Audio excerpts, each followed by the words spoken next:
event happening in the 5 years. So we're at OZAS shopping center in Vilnius, Lithuania.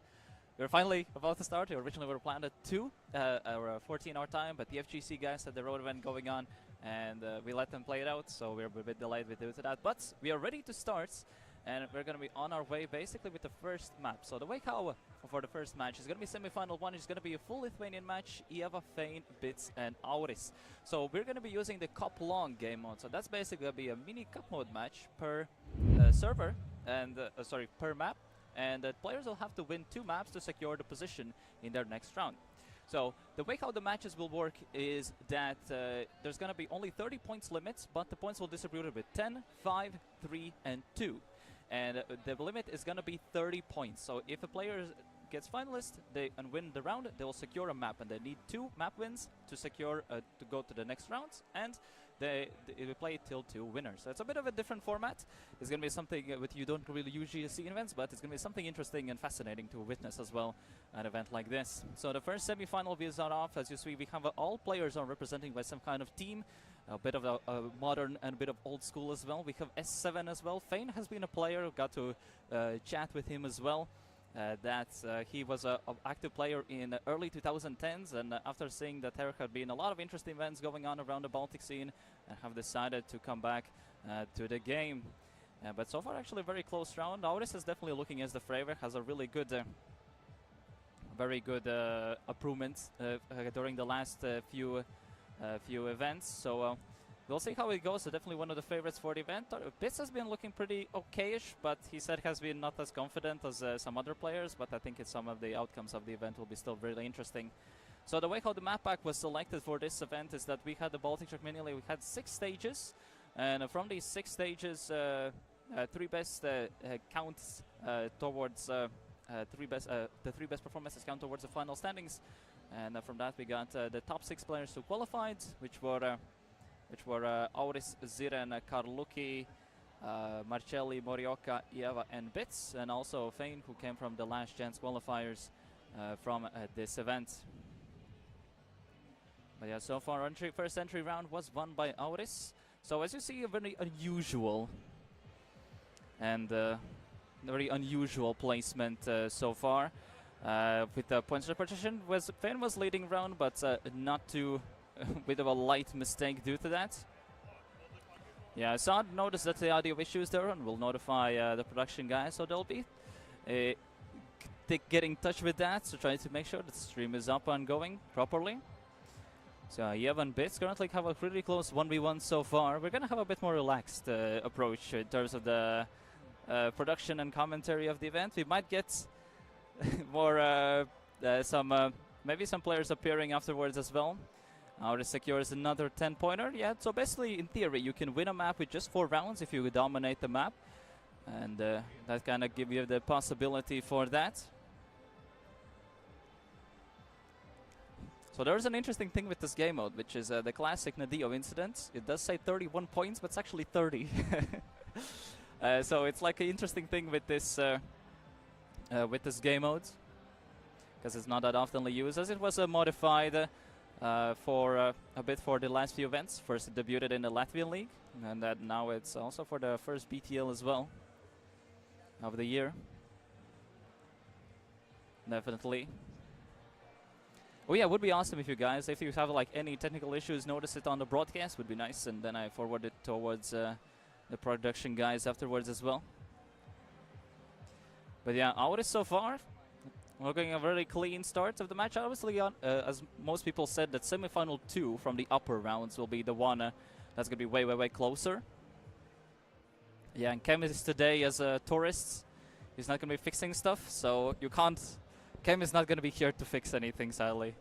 But that's going to be the... Actually, Auris is stepping up, already 1 round win away from securing his first map already. So this was actually the Auris pick. So the way how the players did pick the maps was that based on the standings points, which was that Auris had the first pick. Then it was Bits with the second map, Ieva third, and Fein with the final pick in the end.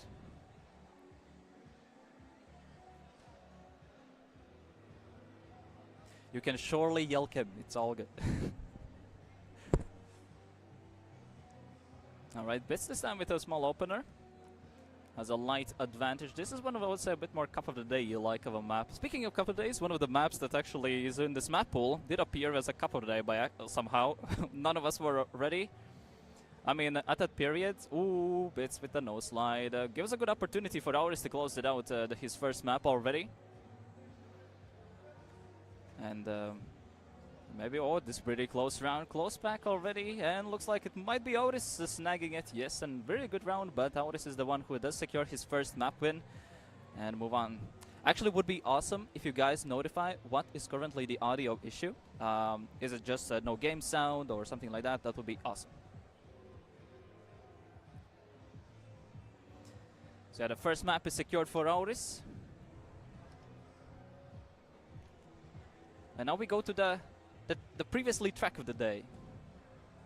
So me only from left here and no game voice. That's very, very interesting.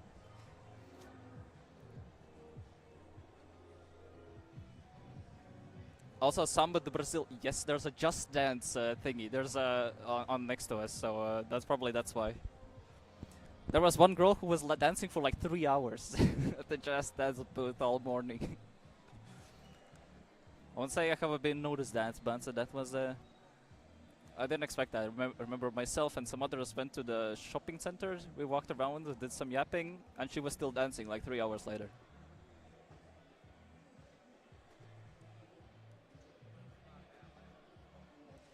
Alright, we did see Auris and Ziren, a bit of Bits as well, in the cup of the day. That happened a couple days ago when this map also appeared. It's not exactly the same map.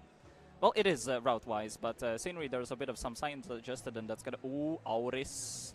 Big touch. He didn't do that in a cup of the day. Even he ever gets the overtake. So with this format, every top position is like really important, because it's 10 points and it's 50% of points for the second place, 33% for third place, and 1/5 for the last. So it's a pretty big gap. So the top ones are really, really important, because only one winner gets the map win in their pockets.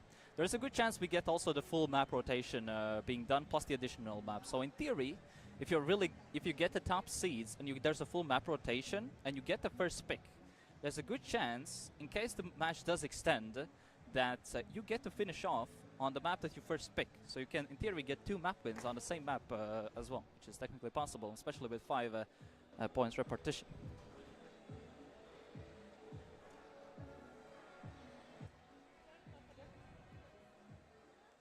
So far, a solid round. No crazy mistakes. Yeah, has been a bit having some mistakes here and there. It's fixed? You have sounds? Okay, good. Never mind, okay.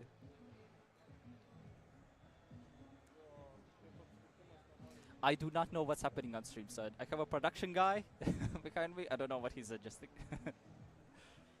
It was fixed for 1 second. Alright, I think he's aware of it.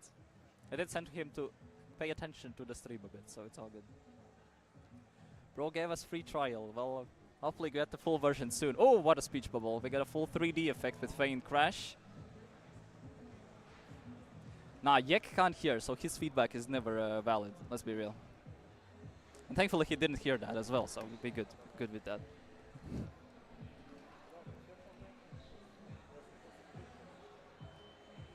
Alright, type 1 if you think it's good, type 2 if you think it's mid, and type 3 if you think it's still not fixed. Let's see some feedback points.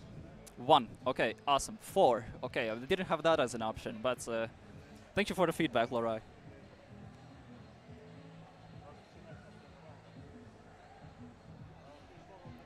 2, no in-game sound. Okay, okay. I have in-game maxed out, but yeah, the good old classic LAN setup stuff. It's like it's the classic, you know. It's the warm-up. It's the tryout. I always joked around it that Baltic's the guinea pig. You always test out stuff here first. Okay, Fein and Bits doing Auris, despite doing pretty good here on the Cup of the Day, is a bit iffy, but looks like Fein, actually a player who you might have seen on some Cup of the Days as well lately. He's basically took more than a 10-year-long gap of not playing the game.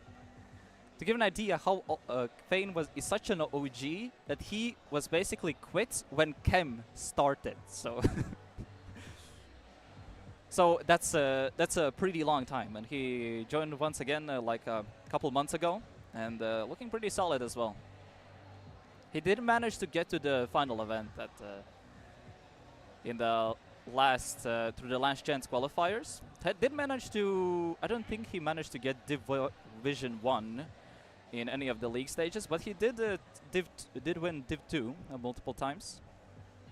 So he was in the range of making it. If you want to see the full standings and also the brackets for today, because we have a really interesting format to play it out today. We have double elimination plus one more match, essentially. And we'll see. So Auris this time is leading. So you can do exclamation mark bracket if you want to see the matchups and everything like that. Fine or Fane? Alright, what do you guys think? Type 1 if you think it's fine. Type 2 if you think it's Fane. I personally think it's Fane. I think that's a better way to pronounce it. Alright, Auris has cooked 0.30, which is already faster than some people's times. And he's cooking 0.3 regu already. So actually a bit of trivia. So it's Fane. Okay, be good. So people think Fane. I'll still stick with Fane. Just saying. But yeah, Auris 0.3 regu. Not too shabby at all. That's faster than a couple of days. But yeah, Auris actually already potentially going through the next match. Through this match.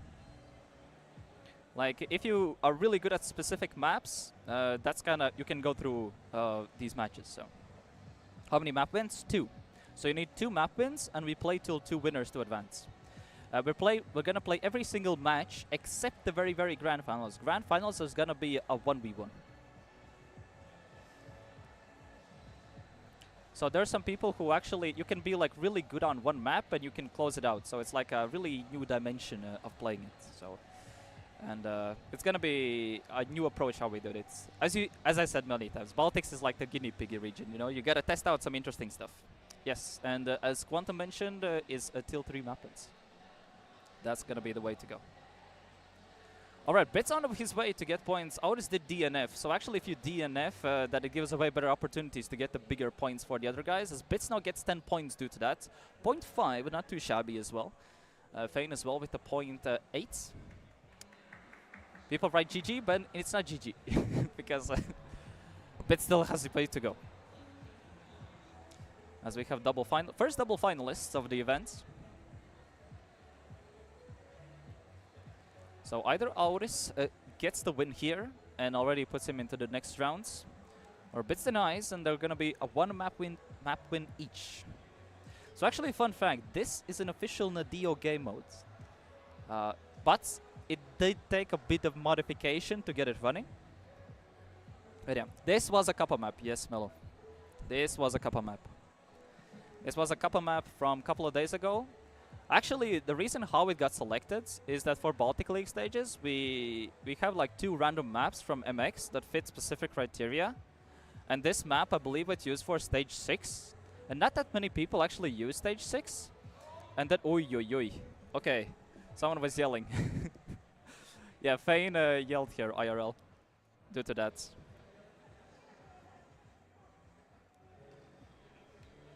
But yeah, Auris actually finished out 0.0. He was actually with quite a bit of FA. Fane was on a really solid time. But yeah, Auris actually closes out his match already. Got a solid round there going, and he moves on to the next round just with that. Now we have a 1v1v1 for the second spot, and he might be already through for the first few matches like that.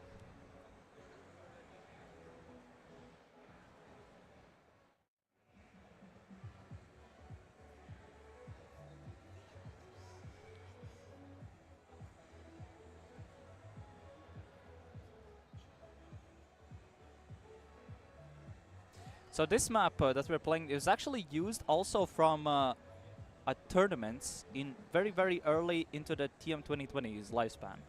This is map made by Rocket. It was used for a CWG, some kind of event. It was a French tournament. And yeah, it is going to be appearing. So actually the world records on this map during that event was a 52.7 by feed. So it's going to be interesting to compare. How did how did the things will be changed, and yes.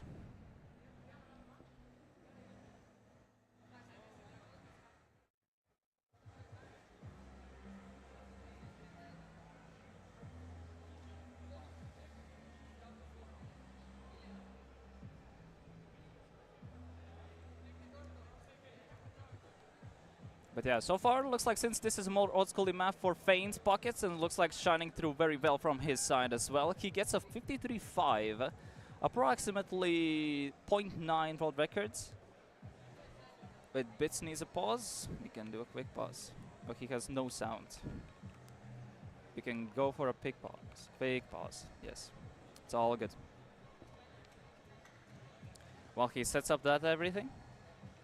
Wasn't it ALM? No. It was like a different event that this was used. So yeah, Bits getting a bit of tech issue sorted.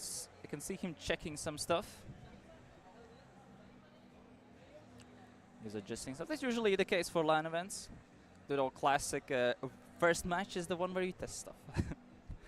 As usual.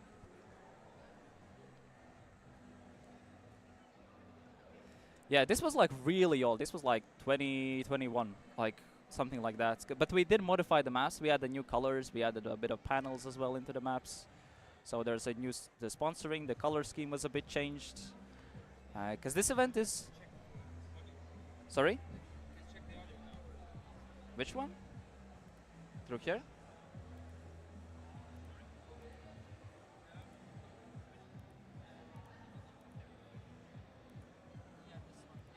Okay.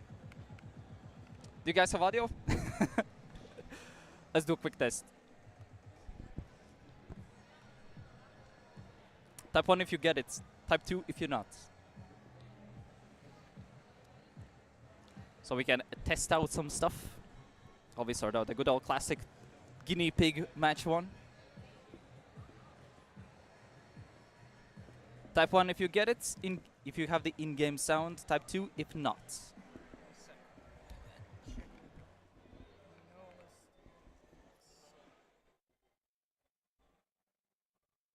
2. Okay. Should be fine. Yeah, while Bits' audio sorted, we can fix it on our stream as well. In the meanwhile. Any LAN better than no LAN? Now that's the usual LAN experience, you know. Especially with some cozier, smaller LANs. It's all good. Here's Zara Bangers? Nah, it's the Just Dance set next to us.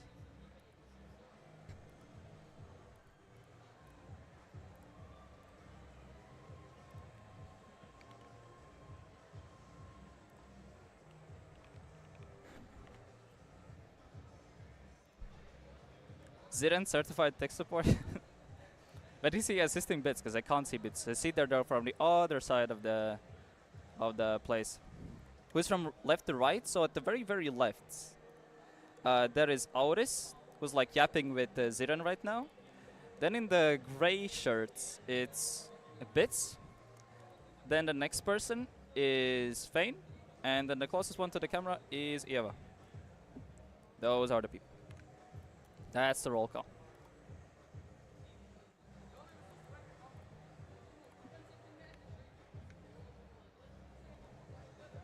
Oh, the game itself is not outputting anything.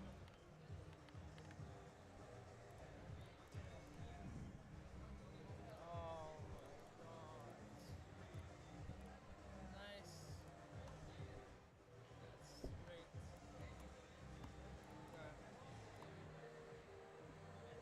Let me check real quick. Okay, let's see, guys, if you have audio. There was a funny incident that happened, right? We were tested some audio stuff. I'm starting to hear some engine noises on my end. I'm starting to hear some audio. Type 1 if you hear it, because I do.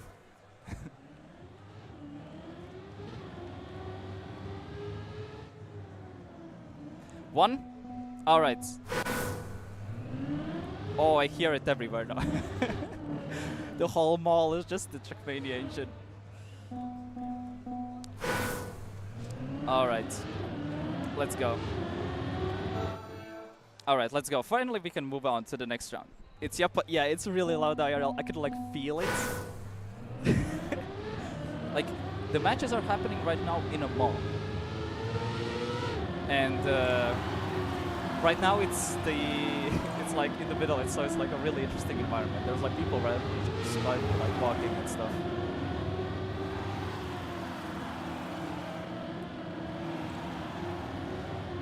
So it's pretty loud. But hopefully it's all good on your side, at least. Alright, either way, we're going on to the next map, the one that's done by Rockets. So right now we have both Bits and Fane, the both two old school guys. In top one, Eva Bit catches up a bit closer. Tries to catch up a bit already. Fane is going a bit inside, or good approach there. Eva catches up already, relatively close rounds. Gonna be Fane stacking in the tenor. 53-1 actually, not too bad. And they can have a next round just like that. Maybe actually already Fane can snack in a map win with this. So I'll have to see how it goes in practice. 2 more round wins. And with a chance to potentially snack it in as well.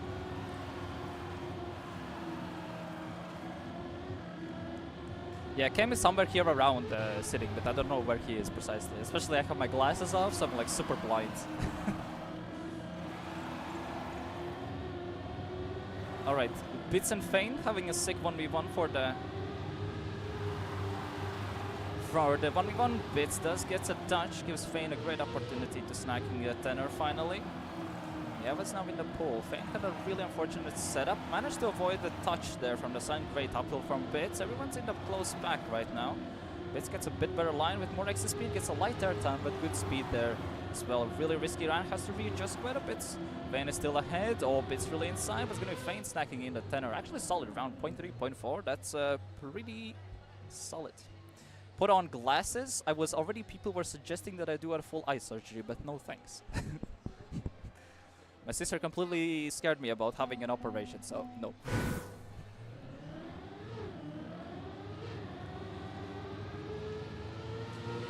Alright, Fenark is finalist. Defenders get a round win here. He will secure his first map win in the pool. So we'll see how it goes. Can he do it? Yeva does touches it. Bits as well having a bit of an incident. Oh, this is such a basic round for Fane. Surely he can't mess this up, right? We'll see if he does closes in, because looks like he's trying to keep up the pace a bit. Basically, we have almost every single player here is keyboard, except for Ziren, Karluki, and Auri. So basically, as you see the split tag, that's basically a controller player. And also, we have an alt cam 1 player here as well, who is not me. So we have a person who plays alt cam 1 here. And yeah, Fane secures his map win, gets 4 rounds wins away. 4 rounds in, it's in, and it secures a map win. So he gets a map win for his pockets. And he potentially is a way better position than the other guys. And to secure moving on to the next round.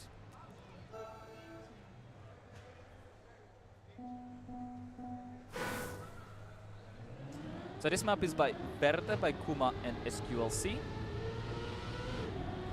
So the thing with this map, you have to get the lines perfect, else you just drop your gear and lose like 0.7. So that's gonna be the main principle. I think from this map we're gonna see the most amount of mistakes. The map looks simple in nature, but you have to nail every turn, else you're mudded. And the first person who is mudded looks like to be Fane. So, Yev and Bits. Okay, Bits already touched, yeah, or lost the gear. This is what I said, like, you have to have the lines perfect on this map. It looks simple, but you have to have everything perfect. Yeva gets a solid start, just needs to hold down the gears, basically. There's gonna be the awkward precision right here, where there's a good chance you have to have a really good entry and can lose it. Yeva did save it, got the bump. Bits kinda got it mediocrely. Both of them actually did hold on the gear, so this is a place where you can really risk for the drifts. Oh, Bits risked it way better, closing in on Ieva. We'll see with the exit timing. Yeah, he didn't get it as tight, and Bits snags in the tenor. Just like that. Yeah, there are some maps that are appeared in the previous events, because as mentioned, all of the maps from this event were taken from MX. And we had 12 maps in total, and the best 5 were voted in by the players, and these were the 5 that were selected then for the finals event. There was one maps that we had like light corrections or fixes. We added them in and spruced it up, and so they're ready for competition today. Ooh, Fane got a really nice insight. So Fane himself is like a really old school player. He said he only knows how to play text, so him just dirt and grass is already, like he said, too complex. So something like an iced stern is like really messy for him. So Bits is really starting to close in right now, but there's a pretty nice gap so far for Fane. No major mistakes. He did save it a bit. But it's still enough for snacking the tenor as Bits gets the 5, and it's actually, wait, 48.6. That's a pretty good good time actually there. Like any 48s in my opinion are pretty solid for rounds, but especially with the way how the map behaves and everything, I would say under 0.7 for rounds is really solid.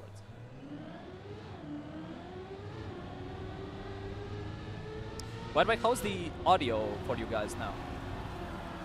Type 1 if it's Gucci, type 2 if you think something is still off. Because the production guy has been, during the entirety of the match, has been running around trying to fix stuff. So shoutouts to the production guy. Sounds goated? Awesome. Alright, Fane is really close to Bits so now, but Bits is a bit... Oh, that's a really risky approach, because he got this rump, so he strays and also gets a bit more speed. And even Bits got it pretty good, but you see still Fane catching up due to that. Both of them are super close. Oh, Bits had a release. Fane really using those old school tech candy skills to the test and snacks in another 0.69. It's, as nowadays people say, nice. And he gets a tenor as well. With that, he actually goes in a light lead. And it's actually a good position. So both Bits and Fane are now a round win away from entering finalists. And we'll see how it moves on to the next round. So actually for this event there is a €400 prize pool that's provided by the community. But we also have, for the top 4 players, they're gonna get a lot of bonus prizes. We spoke with, I didn't say them too much, but it's a lot. A lot of goodies as well. Ooh, that was an interesting line there by Eva, kind of barely held on, recently joined Equinox. So shoutouts to Sumkim. Oh, Bits had a really good chance for him. Looks like Fane is gonna be the one who's gonna yoink the finalist slot due to that. Eva's a bit behind, and Fane, yeah, with a 48 once again, but not as fast as previous rounds, but it's clearly enough to get a tenor. Bits was on a solid time there as well, but we'll see who closes out the finalists between them. If Fane does get the map win here, he mostly we're donezo with the match, and we move on to the next semi. If you want to see who's going to be in the next semi and how's the bracket like, you can do exclamation mark brackets. And it's going to link to the BTL standing sheets, and there's going to be a separate tab for the BTL finals events. You're going to see all of the brackets in glory with the seedings and who's playing with who. There's going to be some interesting appearances of some new community people as well. We're going to have Carlucci, Morioka, Marcelli, and Ziren for the next match. Oh, that was a really risky clip by Eva. Those rounds so far. Where did Bits go? Bits went for a bit of a detour that completely did not work. The sightseeing was not working out as well as he wanted. Oh, Fane is really sending it. How did he not crash there? He was like inside the wall. Really good round here, so by Fane, he was really far back. I'm actually curious what his time is going to be. And 1.5, that's pretty good. That is not too shabby. And he closes it out as well just with that. And yeah, both Fane and Auris move on to the next round due to that. So Auris gets first. Auris does get first in his match. And Fane does get second. So yeah. That was awesome. It was a really good appetizer for the first match. And we're going to go on a small break. We're going to set up some stuff for the next round. And then we're going to be ready for the next round. It's going to be Karluki, Zirin, Marcelli, and Morioka.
All right, we are back. We're going to soon start our second semi-final. And I have Auris with me here so far. Hello. He just won your first match. I don't know if you remember when the first BTL was happening. I don't know how many years ago. Like 5 years You ago? don't know, it was like so many years ago Yeah. already. So I was actually wondering if... how do you think that we have our first BTL LAN for the first time? It feels amazing. It is pretty nice, yeah. Like it took such a long time to do. I know, one. right? Like I wanted to do this for so many times, and this was the opportunity. So yeah, Auris will be joining for us for the next match, and yeah, Marcelli will be sorted out, and Auris will be joining for the stream as well, and at least for the first match, because he won the first one.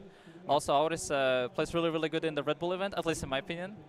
Especially, I think definitely got way higher expectations than I thought. I mean, I just got lucky. I don't know. Yeah. I didn't even try much. So we'll see how it will go. So Marcelli is still testing out some stuff, and then we're gonna go through it. If you think all the settings and everything like that, if it's all good with the audios, you can hear Auris, you can hear stuff in game, you can hear the YMCA or whatever is playing in the background, you can notify it. It's like no biggie. So yeah, basically yeah, Auris, we're gonna be swapping some of the players. Right now we have Auris with us, and looks like, okay, we have a match is ready. So we're gonna be, don't see it, the classic. Boom. Okay, be good. Let's go. All right. What do you think is actually the best map in this pool? I think personally, for me, Freedom is really fun to play. Freedom? Yeah. Okay. Like it's super consistent. Okay. I don't know why I really liked Realm the most. It's also good. Yeah. And also I have a question. Since Realm appeared as a cover day, I remember I notified on Discord that yo, this map is just a cover day suddenly. It was kind of funny. Yeah. Did you had a lot of pressure for the cup of the day when you said, oh damn, I know this map, do I have to lose or whatever? Yeah, I booted the game, I was feeling pressure from first second. I don't know why. Because like I thought when I it was wanted, you know, to show my pace. I don't know, randomly, I usually train offline. But then yeah, when there are a lot of people saying that you were like super trained on the map. No, I only had like 1 hour, 30 minutes. No, I had 2 hours. Yeah, I mean that's still a lot way more than others. The good old smurfing COTD, yeah. But yeah, either way, who do you think will be going through this match, in your opinion? I mean, Siren for sure, and Morioka. But I think Karluk also has a chance. We trained with, like the split guys trained all together, all 3 of us. And I think Karluki has gotten really good at the game recently. Maybe he can do something. I personally want to see Karluki go through, because he's like the only Latvian player we have here. Also, Karluki has been won the award for the most competitive map of the year awards in the TM awards for the Roll Cage map, which was played at the last year's World Cup. So that was also really notable something, but he's not too bad of a player as well, so we'll see what he can potentially do at the event here today as well. Ziran so far is leading the rounds, and he opens with 0.6. Marcelli is really close, but Ziran does get with the opener as well. How do you actually feel like with this format, with the cup long, where you have to win the maps individually? Because it's a different spin to different events. I mean, at first I didn't like it, but then I thought like there was a BTL with ice map where I lost all my points. Yeah. So like I imagined that scenario where I lose all momentum in one map and it's over. But in this format, you can like absolutely troll one map and still win the World Cup. So I think, like I don't know, I didn't really like this format, but I think I'm starting to like it. Maybe I'm delusional. I mean, it's different. Like there's so many game modes in Trackmania, so it's like interesting to try it out and experiment. But the fact that this is the official one, because I myself have tested out so many game modes, I just wanted to try this one out a bit more. Marcelli with a bit of a mess up. Actually a bit of a, Morioka and Ziren. Yeah, Ziren pulling the classic, yeah. Who's going to be the one who chokes this time? I hope Ziren doesn't choke. Yeah, well, I don't think Ziren's going to choke that much, but we'll see. He's also hasn't been a while, for a good while, so we'll see. Alright, question from Yami. How is Ziren mental doing this comp and Beacon going better than last year? It's like a question for you. I mean, regarding Beacon, we haven't trained the maps yet. Like, only discovered, you know, we're training for this event and Beacon is happening soon. I don't think we're going. Yeah, the open quals are next week, I believe. We're going to, like, we're going into the cup with like 1 hour of practice each map, I think. Yeah, we'll see, we'll see. There's a lot of competition for it, definitely. And regarding mental, like we know winner gets a spot in Comic-Con. So, like, that alone motivates both of us a lot. Yeah, so let's see what does he do and how it will go. But we have to see who will go for this event. I think you're probably one of the favorites for the event, but who do you see as the biggest threat so far for you? I mean, Ziren, for sure. Ziren? Yeah. Like, I have not seen Morioka play yet in round, so I have no idea about him. But so far, Ziren is like almost on the same pace as me. Yeah, but Ziren getting that speech bubble there doesn't help a lot there. That shouldn't happen. Yeah, and that's going to be big, important 10 points for Marcelli. Gets a 0.6. What do you think is the fastest time it's doable here? I think from the public competitive times, 0.2 was doable. And I saw you in the warm-up already doing the 0.2 as well. Yeah. So, track of the day world record was 25. Yeah. And in rounds I once did 21. Okay. So yeah, the world record is not good. But I actually really like this map. It's like a diet version of like a World Tour World Cup map from last year. At least that's the vibe I get it. I mean, yeah, it is. The only thing I don't like is like the upcoming turn here, where you need to hit a bump and then keep the gear. Like, it's kind of annoying sometimes, but overall it's better drivable. Yeah, so far looks like a decent round at least. Ziren getting a nice lead. Karluki and Marcelli following suit. Will Ziren have a mistake or he will include? Oh, that's a really big risk by Ziren, but gets a good exit from it. Karluki and Marcelli still for the second position, but Ziren's going to be snagging the 10 points. Actually, points-wise, this was a pretty close match so far. Ziren's going to enter the 25, so a top 2 for him will be entering in the finalist already, but there's a bit still a couple of rounds yet to go. And yeah, 2 players already in the 20s, Marcelli and Ziren.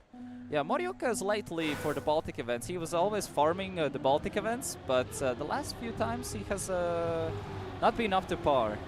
I mean, I think the main reason for that is because me and Ziren like started to train like really properly, you know, with part maps, then doing some proper round sessions. Like earlier, we didn't do that. We just play the map blindly, like, you know, brute force the times and that's it.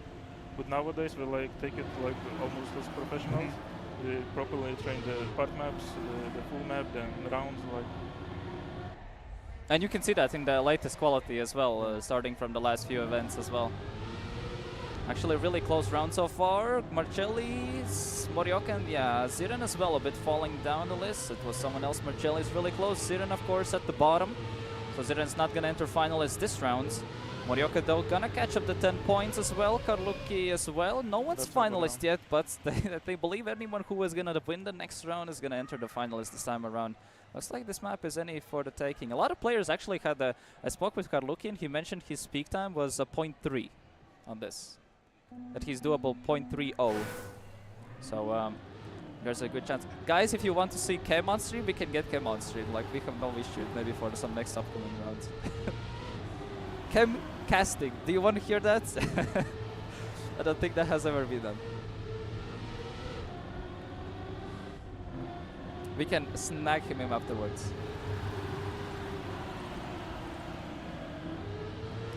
Yeah, yeah, these PCs actually not too bad. These were the ones that also used in previous Comic Cons, and yeah, the PCs are good. Like on my settings, if I disable the yeah, so you had to like intentionally put so you mimic ones. So you, like for example, like the PCs are pretty good. Like they can run like no issues with the highest settings, and ours intentionally puts the draw distance really small. Yeah, I just play at home with Tweaker with 10 blocks distance, and I just don't want to get used to like seeing the full map, so I just turn it on lands as well. Like yeah, to have the same, basically the same view on the map. Yeah, actually, yeah, it's like really understandable. Actually, insane round for everyone. Almost all players finalists, Marcelli and Karluki bit lack the pace, but let's see. Morioka has a good chance of actually snagging the first map already. So both Estonians have been traveling all day yesterday. So they said they didn't have that chance of practice. Did you get a chance to practice yesterday? Probably yes, I'm assuming. What? Yesterday, chance to practice. Yeah, I did. I Yeah. was at home yesterday still. I mean, you have, like you said, you just traveled today, and Yeah. that's basically it. For the Yeah, for but Estonians and myself, it was just traveling all day yesterday. Yeah, I tried to practice yesterday, but the round practice was so bad I quit after like 5 rounds. Yeah. Couldn't focus. Actually, if you pay attention what's happening in the round right now, Marcelli and Carlucchi What both in happened? 1-2. And Ziren and Morioka are both at the bottom, so we might get the quadruple finalist already for this map. Marcelli in a good position to snag the tenor and get the mental confidence as well for the next rounds. So I might see the 4-way finalist already. Marcelli, Carlucchi gets the 1-2. 0.4, actually not too shabby of a Okay, rounds that's time. crazy. Yeah, I think everyone can do 0.3, 0.4 on this, who's I in mean, the... Ziren was doing 0.3s in the cup of the day already. Like Yeah. on the last round, he beat me with 35 or something. Like, why is he not doing that right now? I don't know. I mean, different setup, different environments, different pressure, different players as well. Yeah, but I improved my pace from cup of the day. Like, I actually found like some like line adjustments and stuff. And Ziren is, I don't know what he's doing. All right, first 4-way finalist of the day. Ziren, Carlucchi, Morioka, and Marcelli. Winner snags in the first map. Definitely has been one of the more competitive matches. Spoke with some of the players. They said this semi-final, up to the semi-finals, definitely is the one that's way more competitive.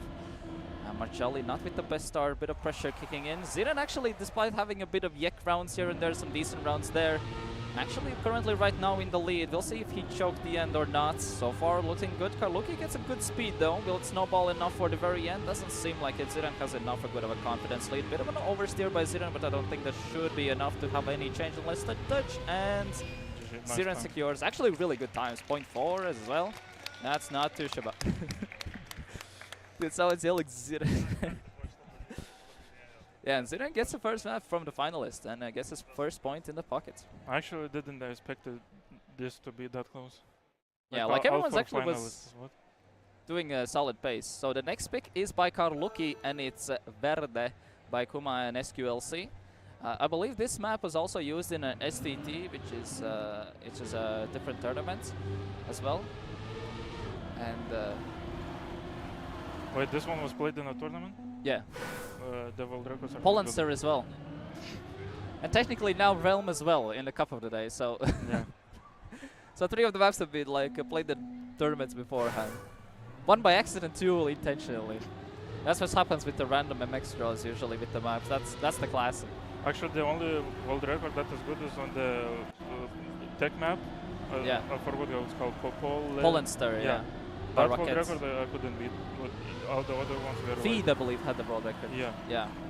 Yeah, like the map is 4 years old and the world record is still good for today's standards. I don't know. But maybe I just don't know how to play tech. I don't know if you spotted it, but Ziren took that line so inside, he... Wait, what is happening? Wow, they Everyone started just around. messed it they up, started everyone. around.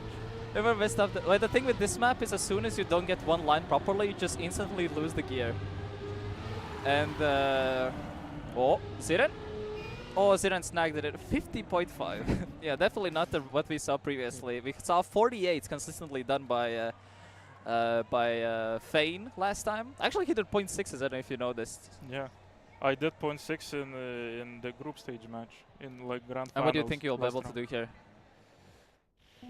Like, I hope I will do 0.5s and maybe some 0.4s. Okay. I believe world record was 0.3 by Naive, Yeah, I we believe. have 0.20. Okay. Of course, of course. But yeah, let's see. Basically, you drop one gear and you instantly, like, you're just done for the rounds. Especially if the others survive. There's, like, no other chance to I mean, make, like, this a gear comeback. you can drop and still play the map properly, but other gears are like over.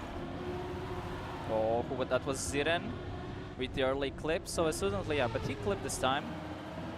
There's a very awkward bump here, but you can maintain it properly. It really depends on the approach there. So far, a relatively close round. Morioka has a bit more speed, Marcelli as well.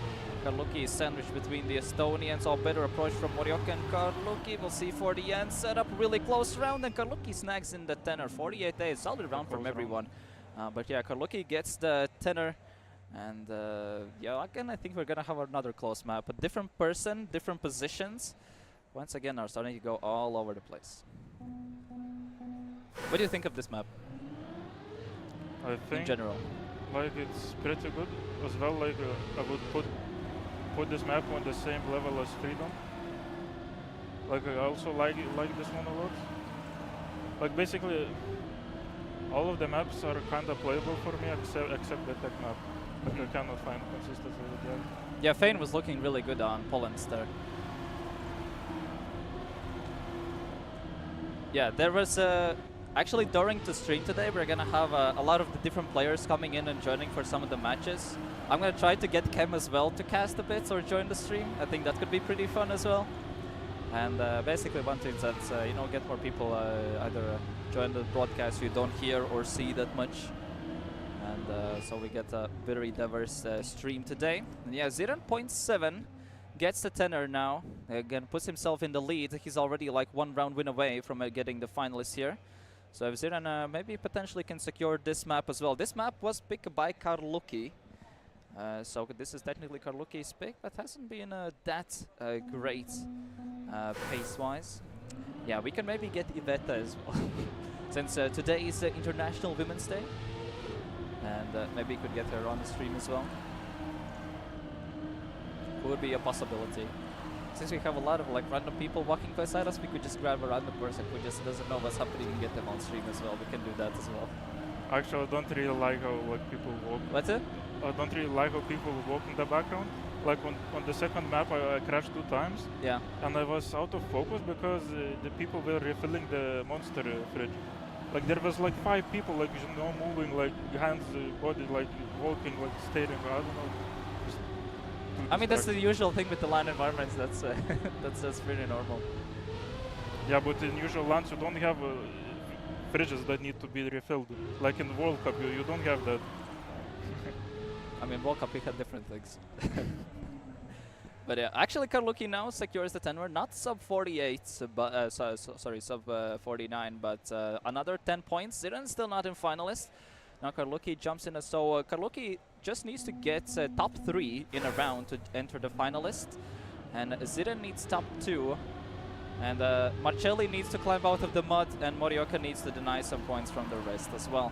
So each map is only played till 30 points, so and here like top positions really matter with this condensed points repartition. So it might look like points-wise you're really close to the end, but since points repartition is 10, 5, 3, 2, it's you know, you have to have a really good placement for the individual maps as well. Marcelli this time trying to climb out of the mud. Estonians both are 1 and 2 with Karluki coming from the back. Estonians trying to prove themselves that they're not slow at all.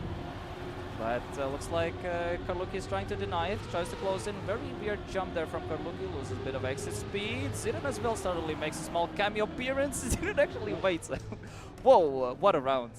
Ziran, despite Ziran crashed at the start. He hit the finish. And no, he crashed at the start, he was behind it. Yeah, and he caught it up as well, and then he hit the finish as well. So he hit the start and the finish as well. And still managed to jump in 3rd. Yeah, Karluki now with finalists. This was his map pick, so there's a good chance of him again. Ziran crashed the start, but this time a bit too big of a mistake compared to the last time. I mean, 0.4, maybe he can catch up, especially if Morioka doesn't have those. Let's see on the splits. Nah, that's like a really... He's in the mud this time. He is in the mud. So it's like a 1v1 at the top. If Karluki snags this win, he secures this map. If Marcelli denies, then we're going for... Actually, then Marcelli enters finalist as well. Karluki has been a bit struggling with this part, but so far looks good. Keeps the gear as well. Marcelli a bit of a weird approach. Marcelli got to keep the skin marks a bit closer. Goes for the different setup. Gets more exit that's the line I speed. found it. Oh, look at this end. Oh, he sent it. He sent it and snagged it and got the tenor as well with that. And denied Karluki actually the map win, and he got himself into the finalist status. As Ziran managed to finish in time as well. Since he racked the points, he will enter finalist as well. So we have triple finalist for the 2nd map win. If you notice what Marcelli did in that drop into drift, you need to go wider and you can basically full speed the turn, you don't even need to brake. And you keep so much speed for the end, it saves like 0.1. Yeah, that's like interesting because I remember when I played this map, I went full inside, Yeah. and it just Yeah, it allowed doesn't the feel snowball. natural. Like you would never do that line when discovering the map, but like I randomly tried it and it worked. Yeah, sometimes this happens with these interesting turn combinations. There's just like different approaches. Like, as I always see, Trackmania has two types of turns. I gotta go outside, inside, outside, or it's inside, inside. And oi, Morioka messed it up. Karluki messed it up. Marcelli a bit messed it up, and Ziren is snagging in. Marcelli crashed. I think Ziren crashed as well. What? Wait. He messed it up and still 48.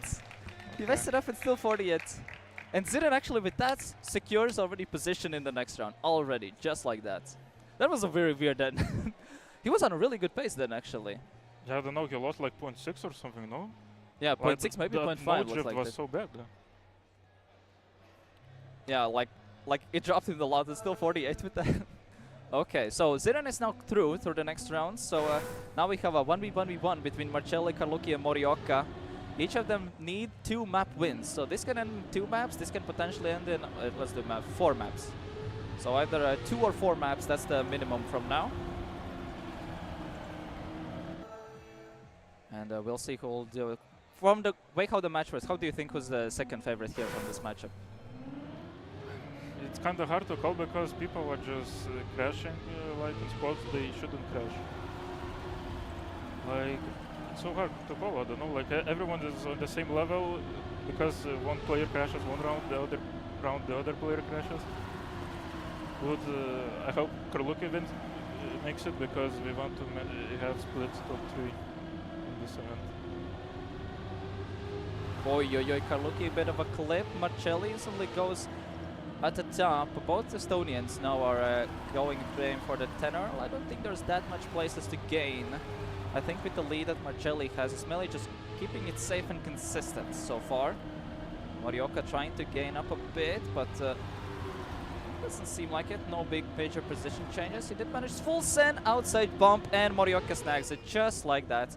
One light, too much airtime, gets overtaken. Boom, zack, and Morioka gets the tenor.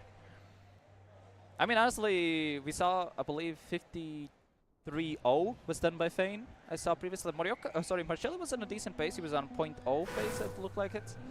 I hope I can do 0.8, maybe 0.7 once. What's your PB on this one? 59, I think. 59. Yeah. Like, I really wanted this world record to just have all world records, but I couldn't get. Like yesterday, I played this map for 2 hours, just to get the world record and have like full completion, but I couldn't do it. Like, I don't know how to tap. Because the world record here is by 0.5 by feed, I believe, yeah, correct? 55. 55. And like my best, like perfect pace is like 45. Like it's impossible to find time on this map. Okay, let's see. Karluki this time has gained up a bit. Tries to gain in a bit, and still Marcelli is on his tail. Oh, again he gets the outside bump. Oh, Karluki sketchy line. I missed once a finish just like that in one of the stages. I tried to go too much inside, but the outside line was forced too much to the outside that you just could not just hit the side of the fin. Sometimes it could happen like that. But yeah, pretty close between Karluki and Morioka. First and last per round. Marcelli in the middle of the pack with a tenor. So actually hard to call who might take this map in. Have been a bit of consistency issues from all 3 players. Karluki can be potentially fast peak pace wise. It's just Rigyu has been a bit problematic. Morioka, for example, I would say like a year ago or something was really solid as a player. I mean, at least he's still solid, but I don't know if we like, I mean, me and Ziren just train more or train harder. But like something happened in the past couple of years that we just took, like dethroned Morioka basically. Like I think if Morioka trains the same way we do, like with part maps and stuff, he can be like maybe even better than us. Yeah. Oh, what a great round actually. And Karluki snags it. Great round. All players between 200. I mean, close times, but they're not good. That's pretty close, but not the fastest pace so far. SBV did not make it. I see you in chat. SBV, I believe, did not even make the last chance qualification. But yeah, Karluki now, 1 round win away from getting finalists here. Has been pretty, close rounds here so far. Karluki's fastest time is 0.2, but he crashed it out. So it's between both Estonians to get rank up a bit of points. For Morioka, it would be the most ideal because that would put him in the 20s. Oh, and Marcelli hits the sign. I had a vote I put up. Do we remove that sign or not? Yeah, I voted no. And most said no. Like, like, you know, this map is like pretty easy, I would say, when you're trained. Like, it's so hard to find time. And that turn is the only turn where you can like full risk pixel perfect the arrow like turn. And you can go inside and save so much time. So I just voted to keep it. Because it's like, if we remove the sign, like, you wouldn't gain time on anywhere on that map. It would just be, you know... Yeah, otherwise the whole map would be a bit more PF. Yeah. Yeah, but okay, 0.2 now from Morioka. Bit of a pace increase, even despite the, I would say not really necessary to yoink it, but yeah, still 1 more slot for the upper final. It's basically whoever gets this in puts themselves in top 6 of the finals event. So this match is already going way longer than the first one. You and Fane basically just booked your own maps very quickly. So this time we have a way more closer rounds. I believe this is round number 6 or 7. So all maps so far have been played for 6 or 7 rounds, way more. Yeah, I won first map in the 4 rounds, I think. Like, I won all the rounds. But actually, the last round, like, the whole server drove 0.8s, I think. It kind of surprised me. Like, honestly, I didn't expect people to be like that consistent. Now looks like Morioka is going to be the one who will get the bigger points, and I believe with that we might see a 1v1 for the next round. Bit of a boring round this time, but Morioka gets a 0.1, starting to put up the way more pace, especially for in the last 2 rounds, and now he has the 1v1 against Karluki for the map win. And we'll have to see if he can manage to snag this map with him.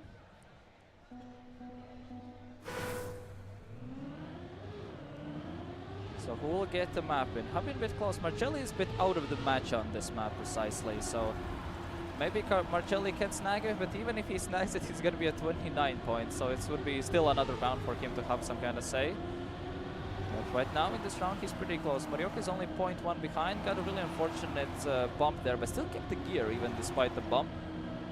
Oh, Karluki, bit of sketchy line. Still managed to keep the airtime, and Marcelli is out, so it's a 1v1 between the 2 finalists. Morioka got a really sneaky inside line, but most of the speed equalizes at the 3rd part, who will risk the outside. Karluki gets a way better approach, gets a bit more speed to catch up. A better entry as Morioka had to release a bit. Gets bit from the bottom, tries to attack more inside, uses the ledge, really risky inside line. It's gonna be really tight, and Karluki snags the 10er and map win with that just by 200s. And actually both of them did 0.2s as well, which is not too shabby for rounds as well. So a solid round to end off the map, and Karluki puts 1 map in his pocket, and this map was actually Marcelli's pick. No, yes. I mean, Marcelli was having issues with his monitor in game, and like game wasn't launching, a monitor was going black every 5 seconds. Yeah. As Zulus mentioned, Latvia is still in the game. When I spoke with some of the players, almost everyone said, I want to make top 4, at least for most of them. For you, I think it's different. You want to win the whole thing, right? Yeah, like, I would be okay with top 2 if first Ziren. Okay. Because the only thing that matters to me is Comic-Con like direct Comic-Con qualification. So like if Ziren wins it and I lose it, the same outcome. Yeah, it was a bit of a teaser, was posted yesterday, that the Comic-Con Baltics will be happening in this May. It's going to be a global event where anyone can sign up and try to play. And it's going to be done in 2v2, using the 2v2. So it's going to be the first, the World Tour Game Mode 2v2 LAN, at least in Baltics. I'm not too sure if that was done internationally already, but it's definitely going to be the first, one of the bigger 2v2 LANs as well so far in the year. Yeah, it's going to be crazy. I hope many good players show up. Because last year it was already insane, like so many good players showed up, and like this year it's even 2v2, which is like the preferred format by most of the players. I cannot wait to see who actually Yeah, plays. let's see. I'm very curious how will CCB go. Like But maybe even the qualifiers would be crazy. yeah, like- maybe. Because last time already some decent players played qualies and did not make it. So let's see how this will go. But meanwhile on this map, Marcelli does open with 10 points this time around. So actually, apologies. The map 3 was Morioka's pick. The second map was Karluki's pick. So Verde was Karluki's pick, and the map we just played, the Polenster, was Morioka's pick. So I think this map is the best this for one is Morioka. Marcelli's pick. Yeah, but it's the best for Morioka because he has like a really good time. I don't know why. Did he actually not pick this one? Morioka. This map. I actually haven't seen him play on this here, haven't. Because I remember when this stage was happening, I was not there. So I don't know how he played on this stage, but we'll see. So far it's looking again a really close round between Morioka and Karluki. Morioka does, wait, it's equaled. So Okay, both that's of them crazy. equaled. So what happens is basically the person who is last in the ahead in the previous checkpoints is the one who snags it. So Morioka, there is no alphabet anymore. Alphabet got patched. Actually, with this game mode already, alphabet was not a thing, even if it was a regular. Yeah, but now in the game. whole game name doesn't exist anymore. But yeah, still solid round so far. Both actually pretty close between all three players so far in terms of points. Marcelli is a bit out of this one, which is unfortunate considering this was his map pick. But Karluki again starting to get in a better groove of things. Morioka is a bit lacking the pace, but one small mistake from Karluki and the match is the others. Oh, that was really risky to the side. His back wheel was on the very, very edge from Karluki, and he's managed to beat first. He has a 0.5 lead, which even you just can save it for a bunch of parts, it should be fine. Morioka only gaining 500s so far. Nothing too big of a gap. Still tries to keep it relatively simple. And oh, I don't like the sand, my boy. Okay, we snapped it in the POV completely. Yeah, that happened to me in practice once. I was on world record. I hit that block and like I completely bounced off the track. Yeah, Like that's the thing with these ledged sides. It just yeah, I lead got out like in a different plastic bounce on the road border. I don't know what happened. Red Bull moment. I saw him already risking for the same approach, like really, really close to the edge of the corner on the previous round already. And yeah, the previous round was 3,000s difference. Previous round was tied, and now this one as well. Bit of a was a close round, but the small bump kind of paid it off a bit differently. So let's see what Marcelli is doing. This is his map pick, but he's kind of in the grooves, but mainly due to the other people's mistakes. The regular round he has been that competitive this time.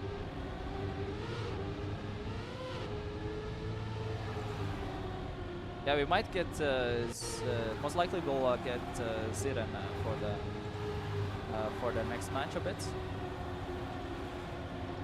But we'll see. I have to double check my own schedule, I forgot. Which was the next one. Okay, Karluki gets 10 points here, which is really important because he enters now finalists.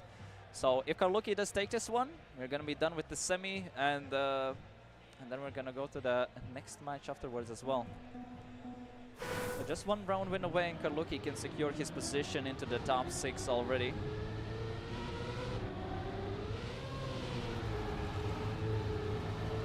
Players relatively inside. Marcelli has a really weird line, doesn't get a lot of speed out of it. He keeps that, oh no, sorry, that's Morioka. He just keeps it fully inside there. But it's enough, he puts him in the first position so far, 0.1 advantage compared to the rest of the players, almost touched the wall there. Has a different line set up, almost now equalized with the rest of the players. Small oversteer. On this plastic we had a wrong line, then Morioka drove a 55 on the public map and we stole the line from him. That's why you never play online. It's pretty, like sometimes these line diversities are really, oh, Morioka goes for, wait, he got the full grip line and Morioka does get a 10er. So Morioka is going to be at 29 points due to that. So Karluki is still on finalists. A solid round from everyone, but 29 and 28. So they just need to finish the round and they will enter finalists. But Karluki is the one on the match round essentially. So it depends on how it goes to which direction. Have you managed to play with Karluki in the SMS event? Yeah, we did. I think so far every match we played we won, and there was a weekend where we couldn't play because of Red Bull and we lost the matches. Like Split Purple lost against Split Pink, like the lower tier team.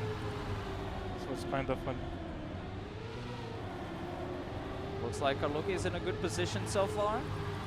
To potentially close it out, there's 2 turns left. Hopefully he doesn't pull a Morioka here. And it's gonna be, oh, that was a bit sketchy, but it's enough. And Karluki closed it out, gets snags 2 map wins as well.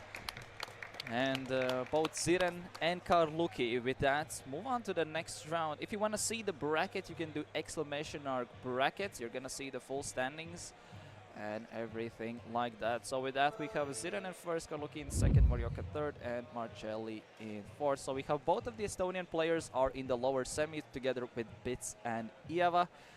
Thank you, Auris, for joining for this match. No problem. We're probably gonna have some different cameo appearances from different players or some community people as well. And we're gonna be ready for our next round. So we're gonna have a bit of a setup while we set up everything. Our players are getting ready, and we're gonna be ready for the next match. So see you then. See you.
Yep. Okay.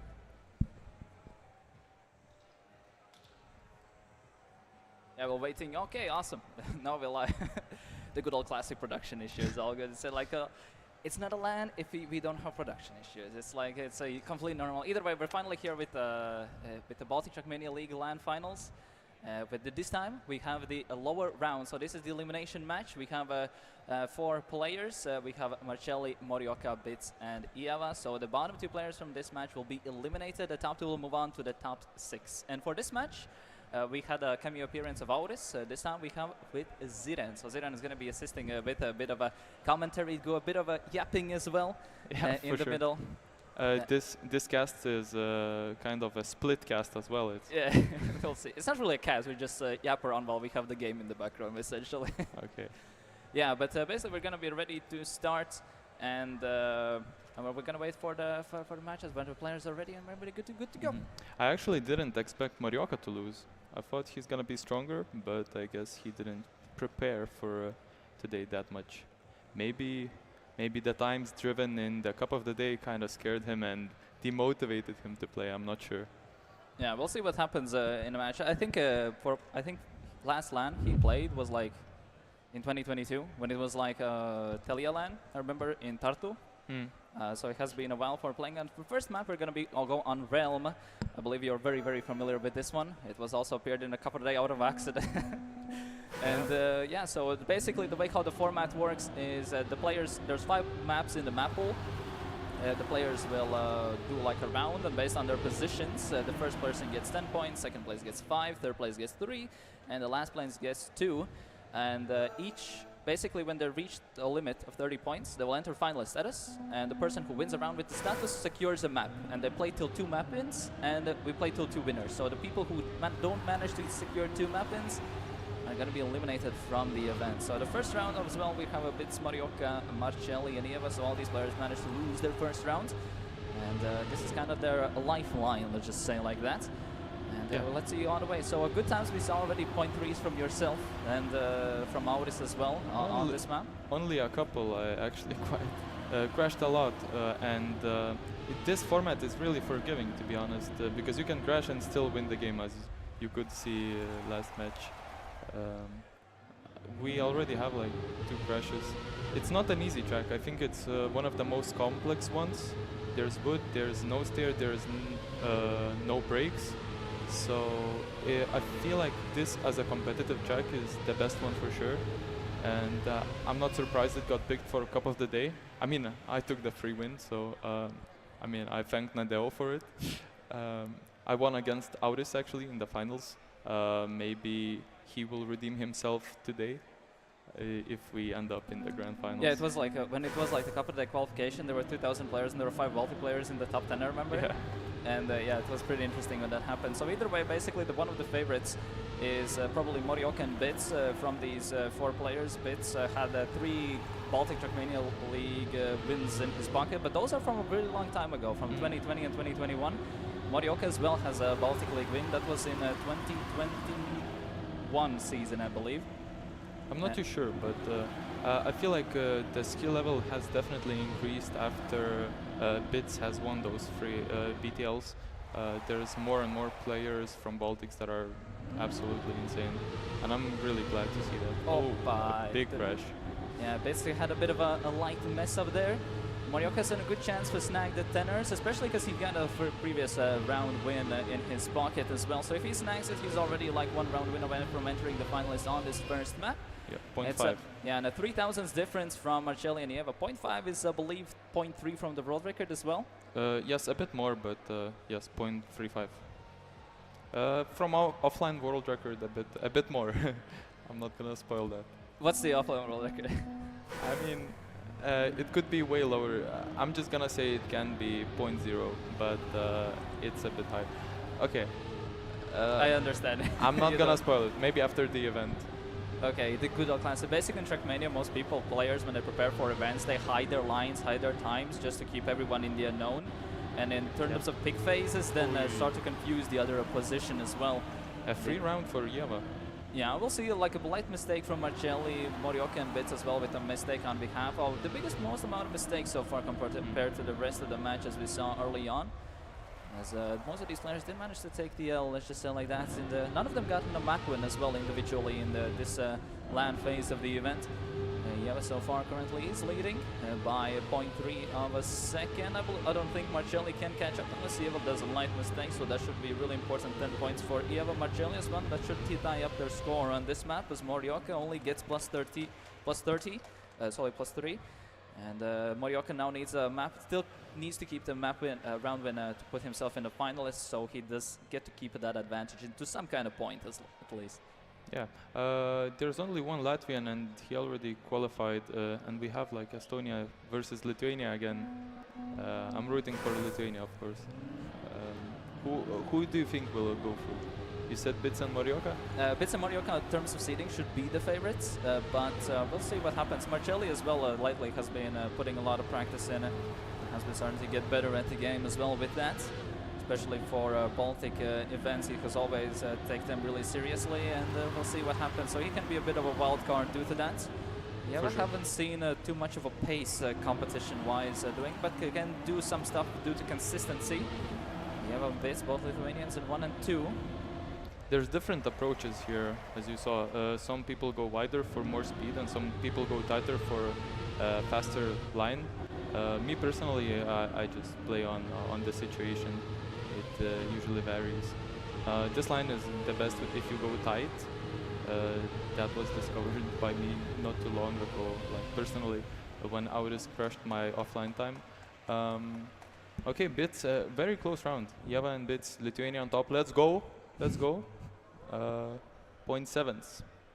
Nice. Yeah, but 100s of the difference, but as you see, the scoreboard is completely all over the place. Morioka had a really good start of the match, got 2 round wins, but has been now struggling, only 3rd and 4th in the round, so due to that, he can't really enter in the finalist status due to that. While the Lithuanians started to do a bit of comeback. He has a 20 points, so if he ever gets a round win, she'll be put into the finalist status. Due to that, Morioka needs a top 2 to put in the finalist status. To go for the contention for the map win. Bits and Marcelli is still a bit off, but they need a really important top 2 position at least in the upcoming round. I'm not sure if people break tab there. I think nobody break tabs and releases, which is way slower, by the way. And that's maybe why they're losing so much time behind me and Auris. Yeah, that could be the case. I know that Auris mentioned that you're doing a lot of part maps to prepare nowadays, as soon as you got the way more experience with the high level players. So there's definitely something different. Oh, that's a really close round so far. All players are basically next to each other, less than a tenth of the difference, and Morioka is the one that snags is in 0.5, 0.6 and 0.7. Wow, okay. Really it's a round for everyone, and Morioka is the one who snags in the tenor and puts himself into the finalist attention. So if now, with the finalist status, the player who secures a round win will secure the map win with them. And we play the match, still 2 map wins, and we have 2 players who secure this status. The 2 players who don't manage to get the 2 map wins in will be eliminated from the competition today. Yeah, but it's still like anyone's game. Like everyone is 1 round away from like either getting to finalist or winning. It's definitely on Morioka now to deliver a good time. He's on top 2. It's a close fight with Bits, and Marcelli is also very close. Oh, Marcelli break taps, that was unnecessary, and that's gonna cost him some time. Very close between Morioka and Bits. Bits definitely needs to deny Morioka if he wants to get an even closer to a map win. It's a very, very nice line from Bits and a mistake from Morioka, and Bits wins with a 0.4. Nice.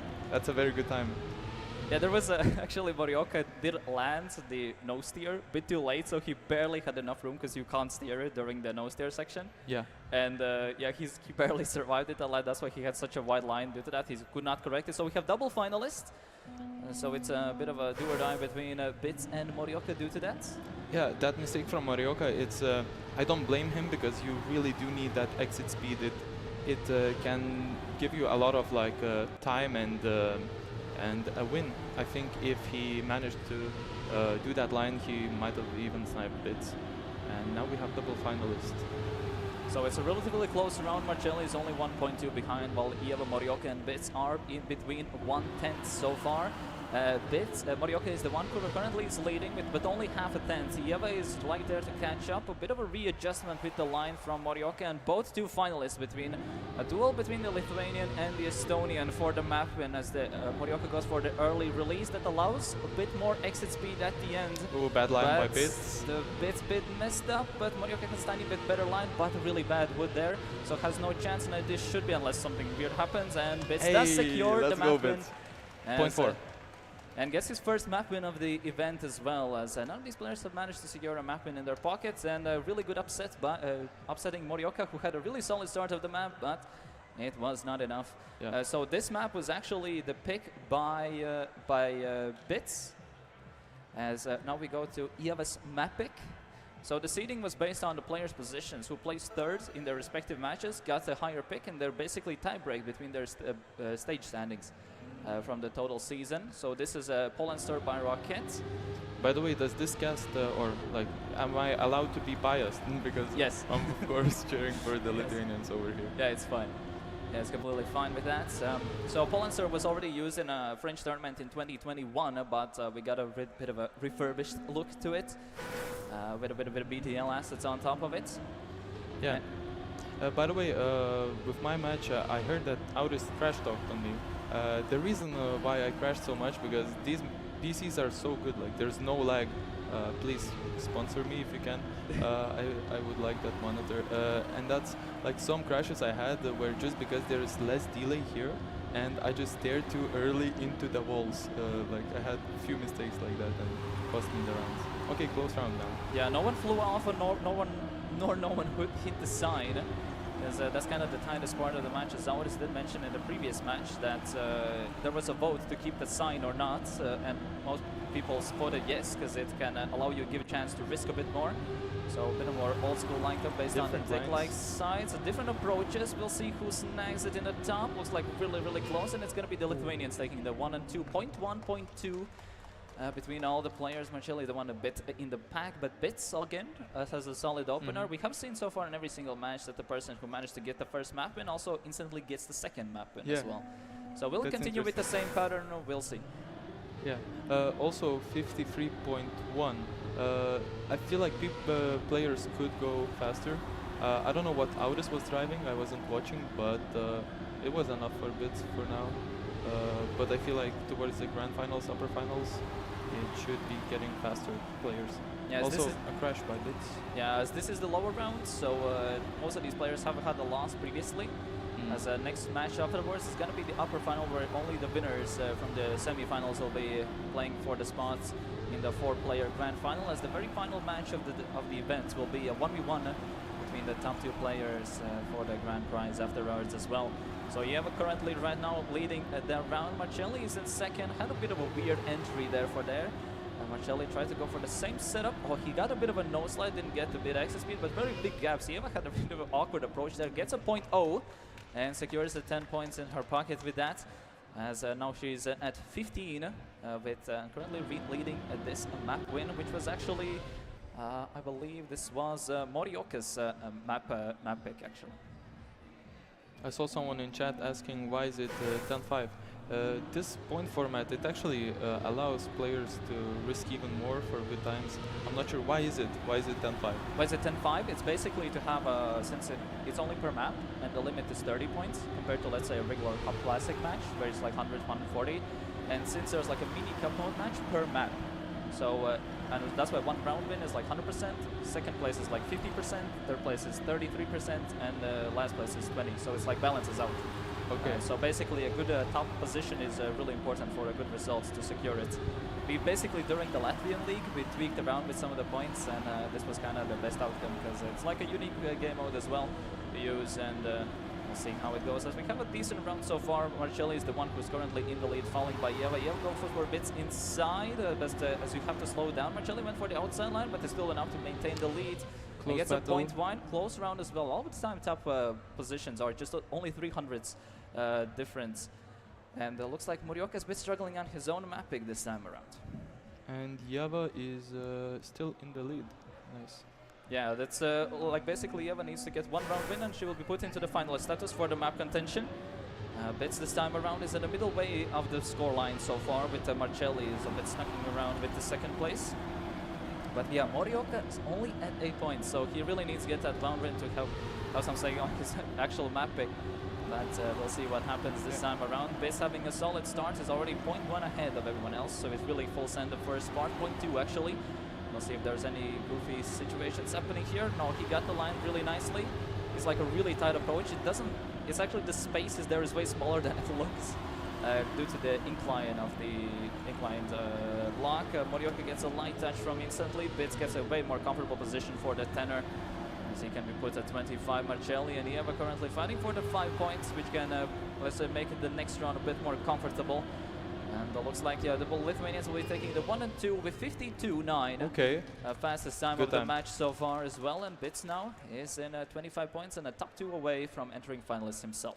Has anyone else found a line of no sliding on the grass? I wonder. I didn't see it from other players here. So you're saying there's a no slide line on the grass? Yes, a tiny one, but I think it gains time. If you go really tight, I'll tell you when.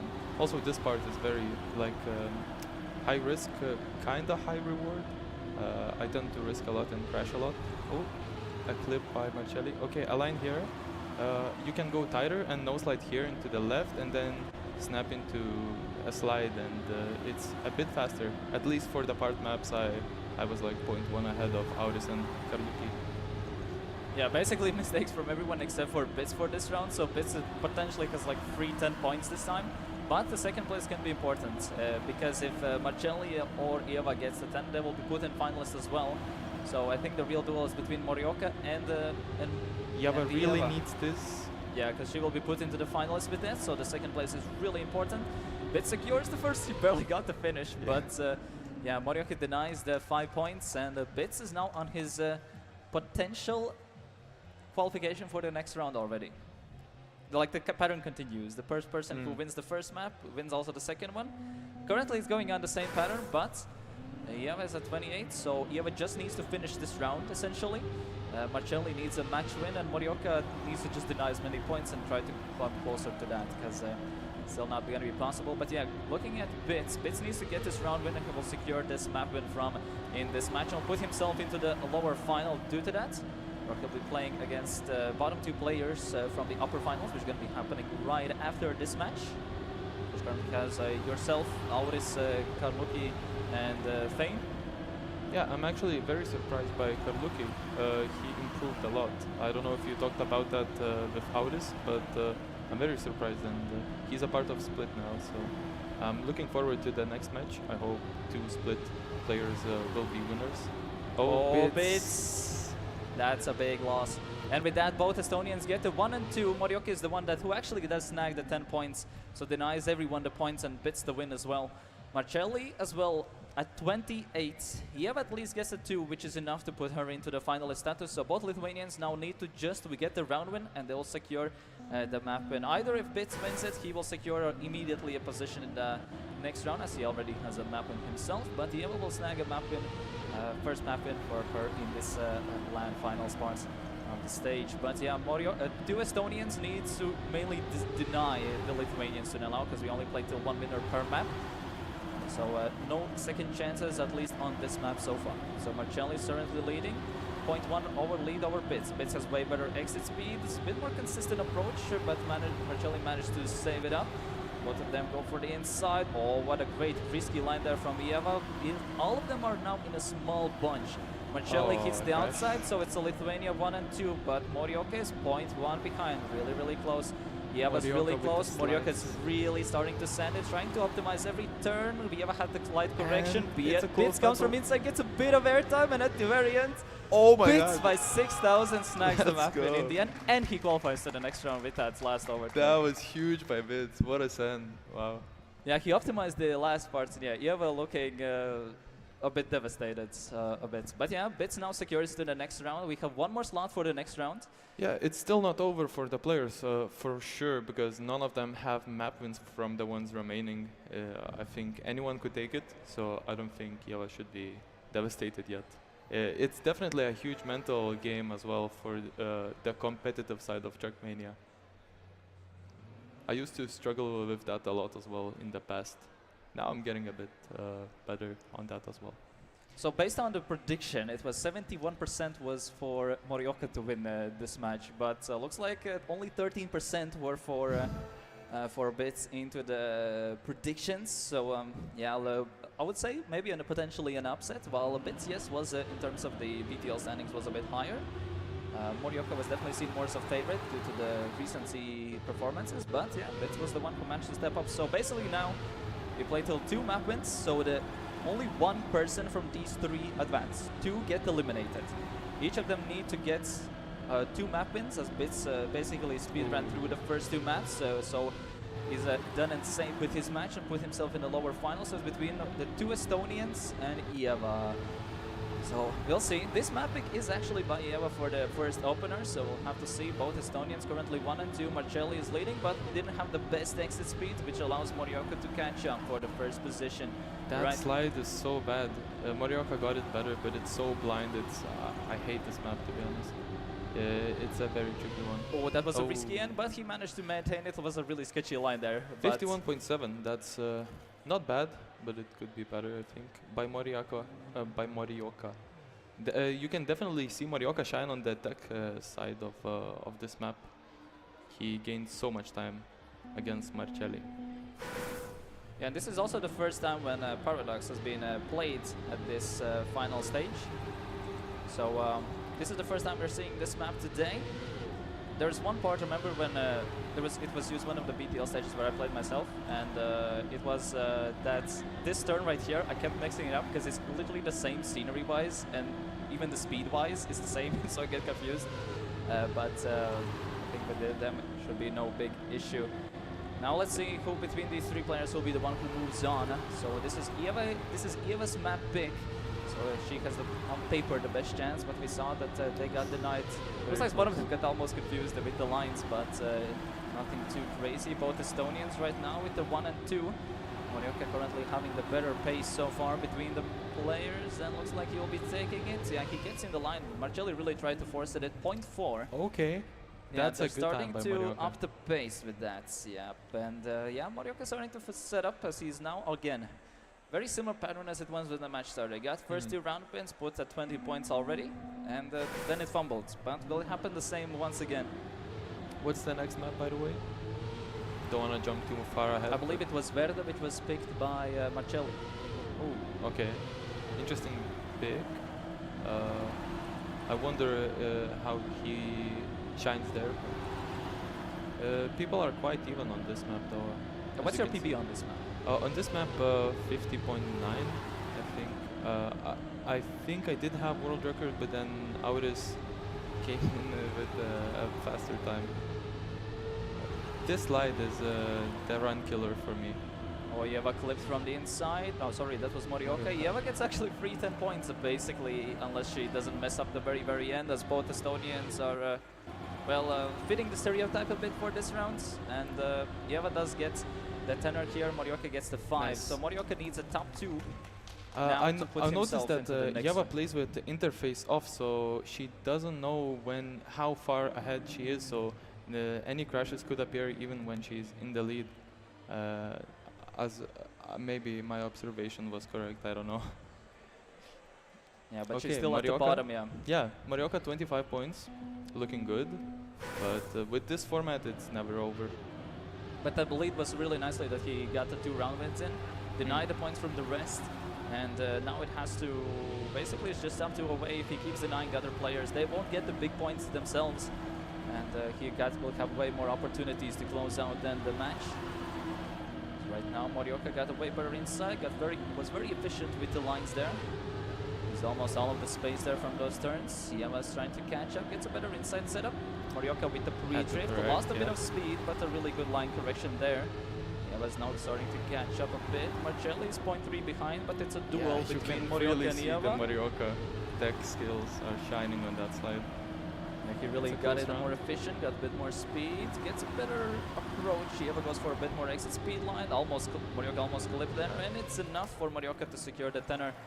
And it's first attempt for Morioka to claim his first map win. But Ieva is starting to get more consistency, get bit more pace as well. But it's not enough to get the 10 pointers, which is now going to be really, really important. So it's Evan Marcelli up to deny Morioka now for this round, or Morioka, if he gets the first win in this round, he will then secure this map win for himself. Oh, a quick mistake by Morioka, so he's not winning yet, and it's very important for Ieva to get first now if she wants finalist mode. In different lines here, Ieva goes for more speed, but too wide and crashes. Yeah, Morioka is now catching up. So one light mistake from Marcelli, and it's game over, at least on this map. But Marcelli is currently feeling it. Marcelli can't fail, else it's Morioka's Yeah, he's map. playing safe. He's not sending that much. He's probably seeing the splits. That's actually... Oh no, he's actually full sending it a bit. At least Morioka is mimicking the pace. Either Morioka is playing the one trying to play it a bit more safe, but looks like unless there's a weird finish... Oh, I don't like this angle, but it's enough to maintain it. And Yeah, there's two different lines on the end. You can either go for more grip and more speed, but it's like a lower line and you can actually crash the finish. I saw Morioka do it, and Ieva going for the safer line, which is more on the right and more airtime, a bit slower. But I don't know what's better for rounds. Morioka hasn't crashed the finish yet, so finish, and I'm going for the risky line, of course. It actually is still anyone's game. Like Marcelli and Ieva could be getting into finalist if Morioka crashes. But right now he's in the lead. It's a close battle with Ieva.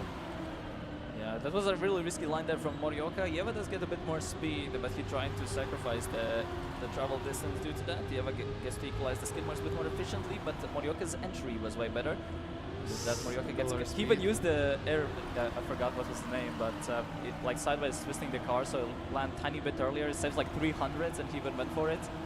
And he even got the inner E-grip, tries to keep the skid marks nice and tight, and like that, Morioka claims his first map of this match and gets one map in his pocket. Especially important as he denied Ieva her map pick. Now we're actually gonna go to Marcelli's map pick. Just gonna also very consistent by Morioka, always 51-4s. Else he crashes, but 51-4 is definitely a decent pace, a decent time on that map. Was it his pick? The previous map? Yes. The previous map was actually picked by Ieva. Oh, okay. That's why we probably saw Ieva was not looking that good in the last few rounds, starting to get that consistency. A bit more pace as well, but yeah, Morioka was getting into a groove of things. So right now, Morioka, if he closes out this map, will be eliminating Marcelli and Ieva from this event, as Bits is already qualified for the next round, who claimed the first two map picks really, really fast. But now let's go. This is Marcelli's map pick into this match. So this map, basically, you have to get most lines really efficiently. If you do not, then the players lose a gear, which loses around like starting from 0.3 to 0.5, I believe. There's a gear to lose here as well. A tiny slide. Morioka. A tight line here, it's very difficult. That plastic part is very tricky. Also that water you can slide out, you probably saw me do that. Outside line here, very important. You can see Morioka getting into the lead. That was a very close line. Yeah, since Ieva didn't go for the outside line, now Morioka is taking the round win. Oh, that crash actually saved Ieva. That's insane. Yeah, so basically she hit the side and it put the trajectory precisely for the finish. But yeah, it was lucky, but Morioka is the one who gets the tenner from this and puts himself in a good position again. The same thing as it was the last map. Got first 2 rounds in nice and clean, and then after the round 2, the match really started. Everyone thought, okay, gotta start to pick up the game now. Yeah. Now start to play it properly. Yes, you can't just relax too much with this matchup. So right now with this map, yeah, like with the gears in this game is basically the transmission is automatic, but you can control based off the way the car's angle. You can control the gears. In each gear there's a bit different acceleration, and sometimes when the gear change happens while the car isn't perfectly straight, you lose speed. And in this map is basically the speed is just barely on the edge to like be in the higher gear, just tiny bits. So if you're a bit slower, you instantly lose it, and you lose a lot. So it's like, that's the trickery. It doesn't look visually as difficult, but when you play the game, then it's becoming the challenge. And Morioka snags in 0.8. How did Morioka survive that one part? That looked like a touch. I thought Eva was gonna take this. Like most of the times with the last drift, we saw like a no slide. I believe it was you. I think. It Yeah. was, you On got the the no final slide, match. but still got a 0.9. Yeah, yeah, that was a very fast round, I think. And I heard that Marcelli also touched a bit, and that's the reason why that nose slide didn't lose me the round.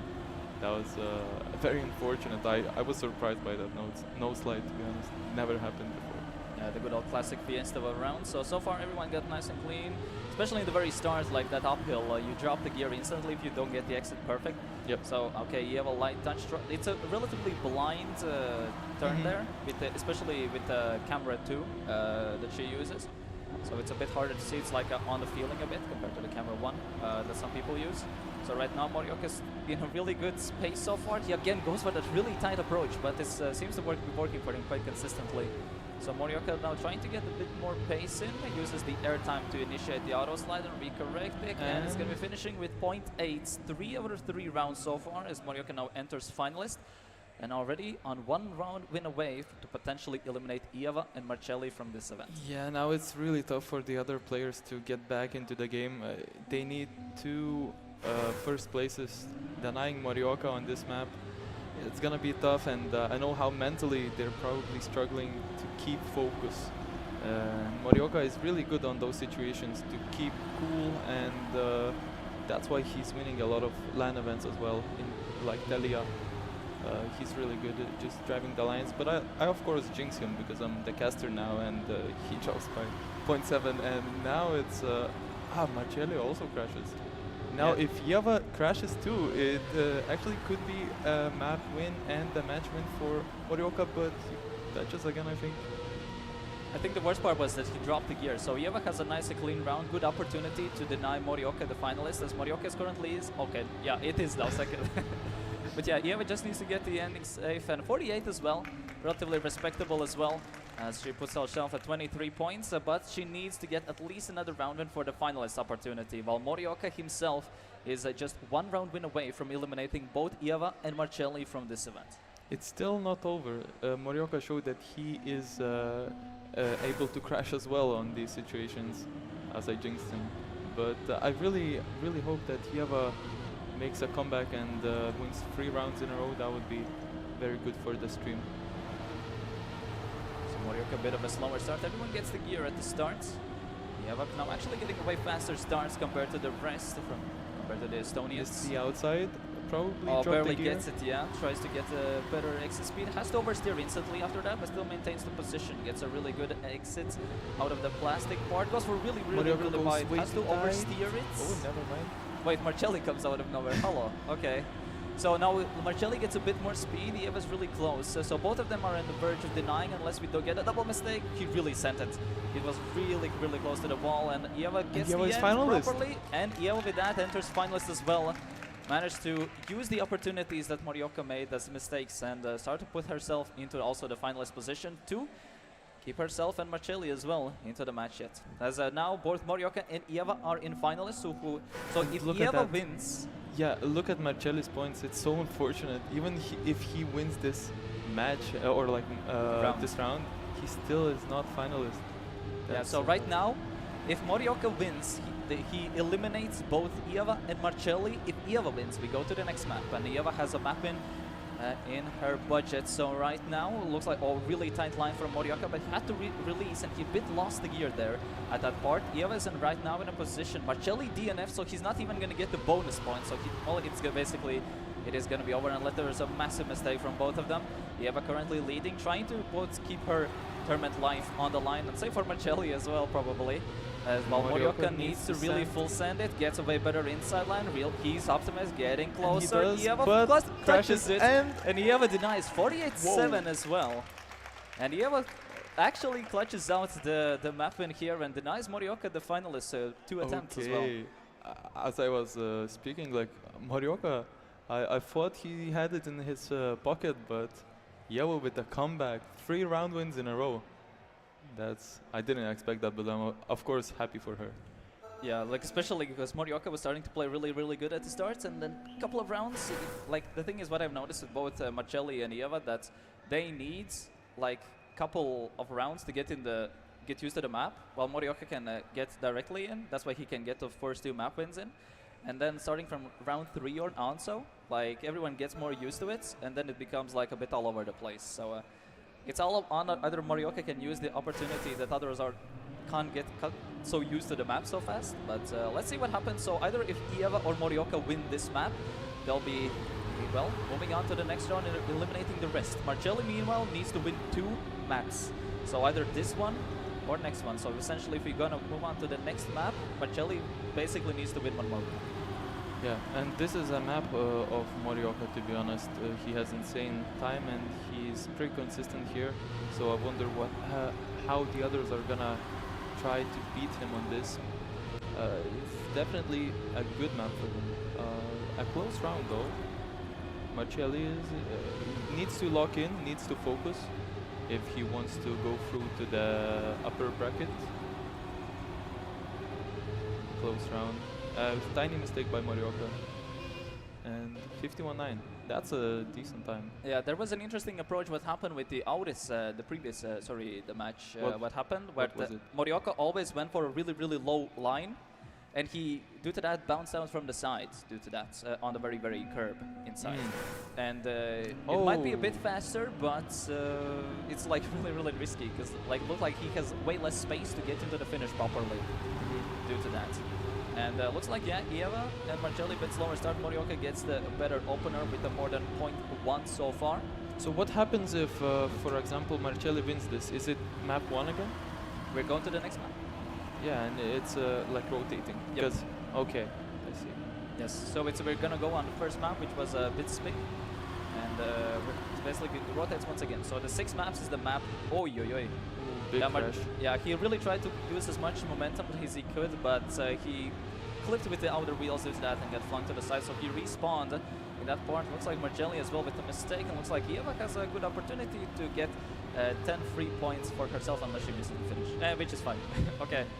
Yeah, nice also and easy, keep it safe. I'm thinking now, if Marcelli wins, it's his, I believe, best map next. Like, it could be anyone's game. It's VFX, I think.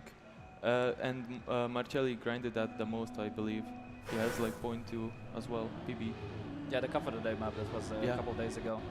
So Marcelli not with the best opportunity to go on his next map, but as well now it's a 1v1 between Ieva and Morioka. So both of the players who really want to get this map win to eliminate the rest of the players of the match, as this is the lower round match. This is the match where only the people who lost in the semifinals are at. And looks like Morioka has a way better exit speed here. He goes really wide here. He gets way more speed than for this section, but looks like he has a bit hard time maintaining the speed because with all the zigzags around. And Ieva is a bit close behind, but Morioka is starting to build up the lead a bit more. Very risky line there. Ieva goes over the bumps, and Morioka got too much speed, did not oversteer just enough, and that gives Ieva 10 points.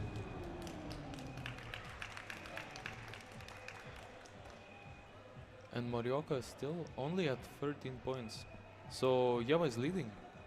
Yeah, Ieva now goes into the leads, and so Ieva, if she gets a map win, she will put herself into the finalist, which will be really important as she barely denied the previous map unexpectedly from Morioka. And we'll have to see how this goes, because this match can end as both Estonians can be eliminated already here. So it's all up on Ieva. I personally think if Ieva does eliminate Morioka, that would be insane upset. But for sure. Yeah, especially considering the PTL history, because every single PTL Morioka's ever played, he has won, except the one where in 2022.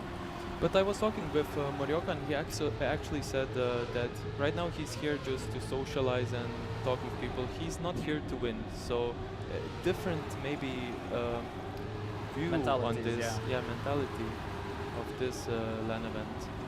Yeah, but definitely put a bit of practice in, because he said that he wants to get at least top 4 result-wise would be good.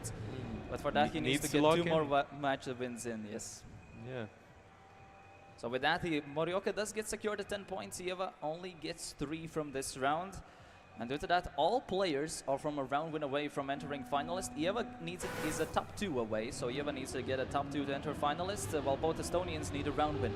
They're starting to close in on the very, very finals, the final rounds on this map.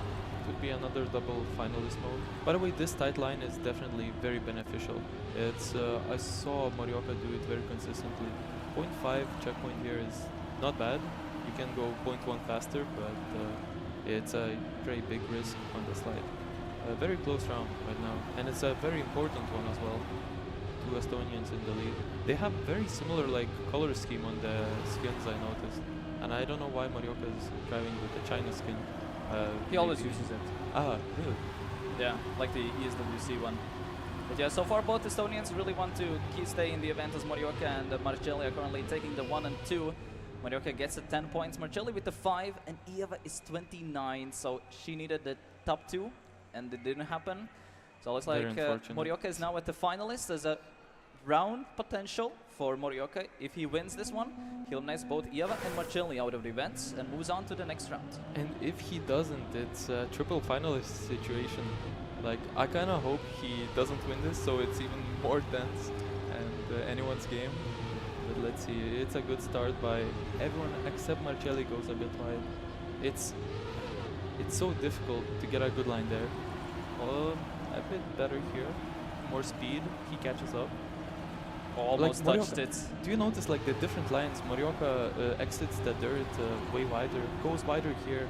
Yeah, he has more speed, but the tight line is like kind of equal, to be honest. Like there's many lines on that plastic part what are just very close or equal.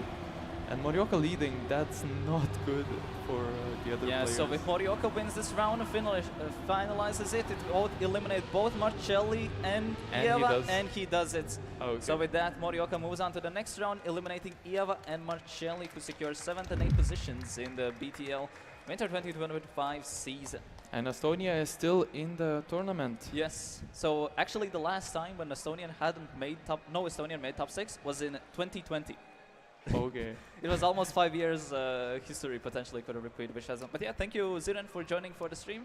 No we're going to problem. take a small break, and then we're going to have the upper finals, where Yeah. it's going to be yourself, Yeah. Auris, Fane, and Karloki. I hope I troll a bit less right now. Or maybe I troll a lot and it's good content. So either way, it's a win.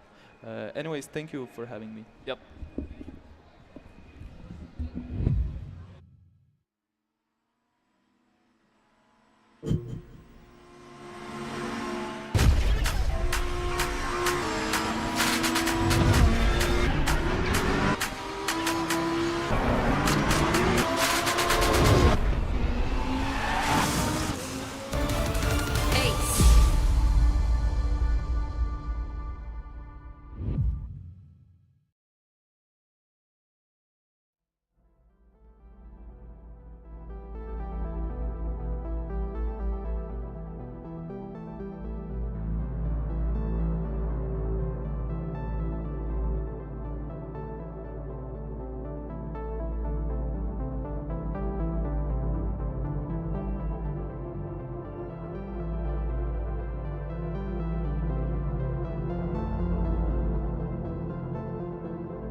All right, welcome back to the Baltic Trackmania League finals event.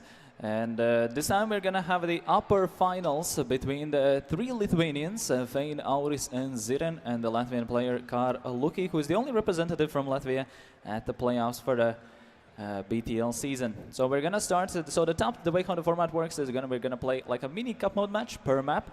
And we're basically, each player needs to get 2 map wins to secure their positions. This time in the top 4. So It's gonna be one of the 4 matches left, and this time it's gonna be a solo cast. No one's gonna be joining me this time for the broadcast commentary, but let's see how this match goes. So Auris and Zidan are the 2 clear favorites, both playing for the team split. Also, Karluki recently joined the team split for the event called Shumik Series, and also he's part of one of the Live players. They had been playing together as well for the last only couple of months. So let's see how it will go into the match. So Auris Zidan clearly the 2 favorites, as well in the league standings they took the 1 and 2. Karluki was number 4, and Fane actually came in from the lower, last chance qualifiers. So let's see, both of them have gotten a win in their books, and let's see how it will go in this upper final. So the top 2, we basically play till we know have 2 players who win 2 maps each. The same format as we saw previously, only this time the top 2 players move on into the top 4 for like the 4-player final, and then we're gonna have a 1v1 for the BTL Championship title show match afterwards. So the bottom 2 players from this are not going to be eliminated completely just yet. They will just be playing in the lower final against the 2 winners we just saw, Bits and Morioka. So let's see how it will go. This first map was actually picked by Auris, who was the clear favorite from the very first semi-final. So let's see how it will go. Currently a close pack this time around. We see already a higher match quality as we saw previously, as none of them have lost a match just yet. Very shaky line by Auris, gets put to, for Zidan, and gets put to the side as everyone instantly overtakes him, and Auris opens the match with a plus 10 points in his pocket. Bit unfortunate for Zidan, as he did get an unfortunate touch at the side, but that's the game. And we're going to be playing till 30 points. So that's going to be the status where the players will need, basically, if the players do collect 30 points, they're going to enter a final status. And with the status, they need to win 1 round, and that will secure a map win in their pocket. And we'll play till 2 map wins, and we have 2 winners. And that's the way how this match in game works. So the first, each map was, with there 5 maps in total in this map pack. In total, there were 12. There was a vote by all of the playoff players to have the 5 best selected, and these are 5 best. From this map pool, a bit of unfortunate touch there from, I believe it was Karluki, who had an unfortunate start at the start. So looks like 3 Lithuanians versus a Latvian match, which hasn't actually happened in so long, as most of the time Auris and Zidan were the 2 clear Lithuanian favorites. So this is the first time in like 4 years when there have been so many Lithuanian players in the Baltic Trackmania League finals event. It's like a really close duel between Auris and Fane, and Auris is the one who again secures the plus 10 points, as he's already a round win away from entering the finalist already on this map, quickly sweeping away. So a very similar situation as we saw with Morioka previously in the lower round 1 match, where he got 2 round wins and then started to crumble a bit, and other players got a bit more used to it. Let's see how on the next turn will Auris be able to secure the first position once again, or others be able to catch up. Both teammates for Auris Zidan, both in the Trackmania World Tour, which is like the professional series there is for Trackmania, who played really, really well. Also in the Auris in the Red Bull event that happened recently, plays really unexpectedly high as well, having a really good showcases in the Tier 1 competitions in Trackmania lately. So it's trying to get his title in Baltic League as well, which he hasn't gotten just yet. Zidan, unfortunate clip there from the side, but still managed to, in both Karluki and Fane with a mistake from each other, as Karluki gets a no slide. Auris currently having a light lead, as there was, but he still managed to compete position, really sketchy line, really tries to risk it over the bumps on the risk with having a light clip, even goes for the low jump and secures it 51-7. This time a bit of a wide gaps in the round this time around. But it looks like Auris again, another 10 points, and he's already on finalist. Just speedrunning way through this first map, as it looks like it. All the other players are really need to just keep up with the pace with from Auris, and we'll see if that's going to be enough for the next round so far. Early clip by one of the players, it was Karluki. Unfortunate start, instantly drops the gear as well, as he can't recoup it. So the snowball is going to happen till this turn right here. So he drops around like 0.7 compared to the rest of the pack.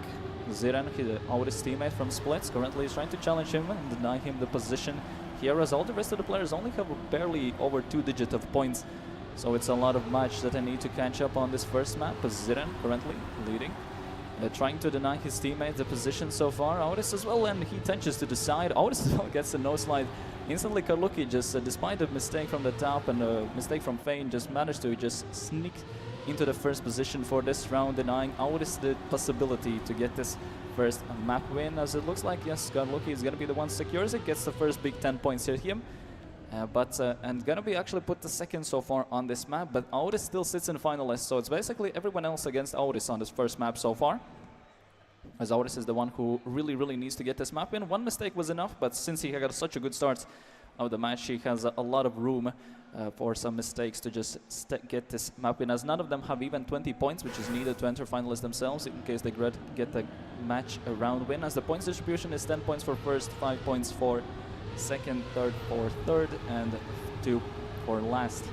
If they don't finish the round in time or DNF, they don't get nothing. So we only play till 1 winner per map, but the entire match is basically playing till 2 winners and 2 map-ins. So either the top 2 advances or the bottom 2 gets sent to the lower brackets. So far, relatively close round between all of the split players.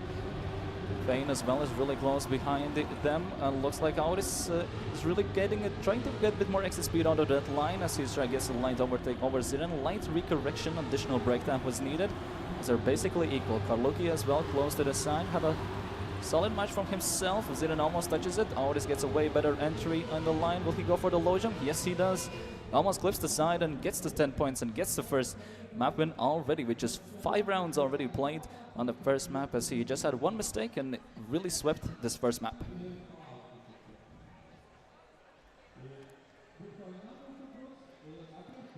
Now we're gonna go to the Ziren's map pick. So the first pick was from Auris, was really nicely well utilized. Now we go on Ziren's pick.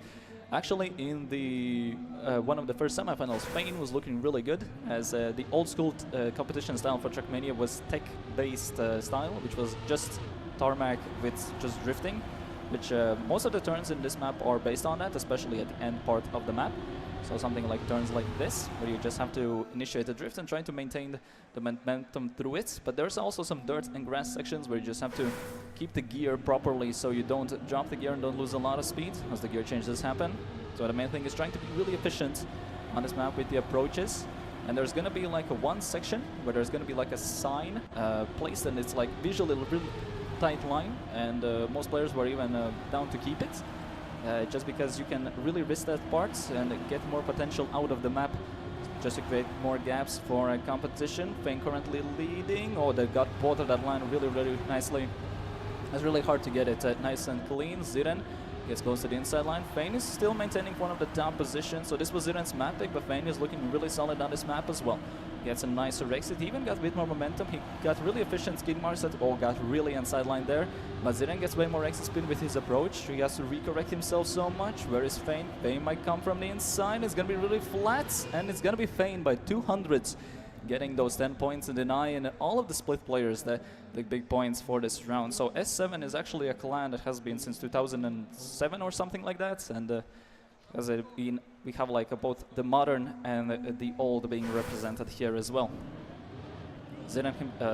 Vayne himself has had like a more than 10 years break from the game when he was playing competitively in like late 2010s, and the early 2010s and early 2000s, and now he's making a small comeback recently as well, with all the events that are happening around the Baltic scene as well.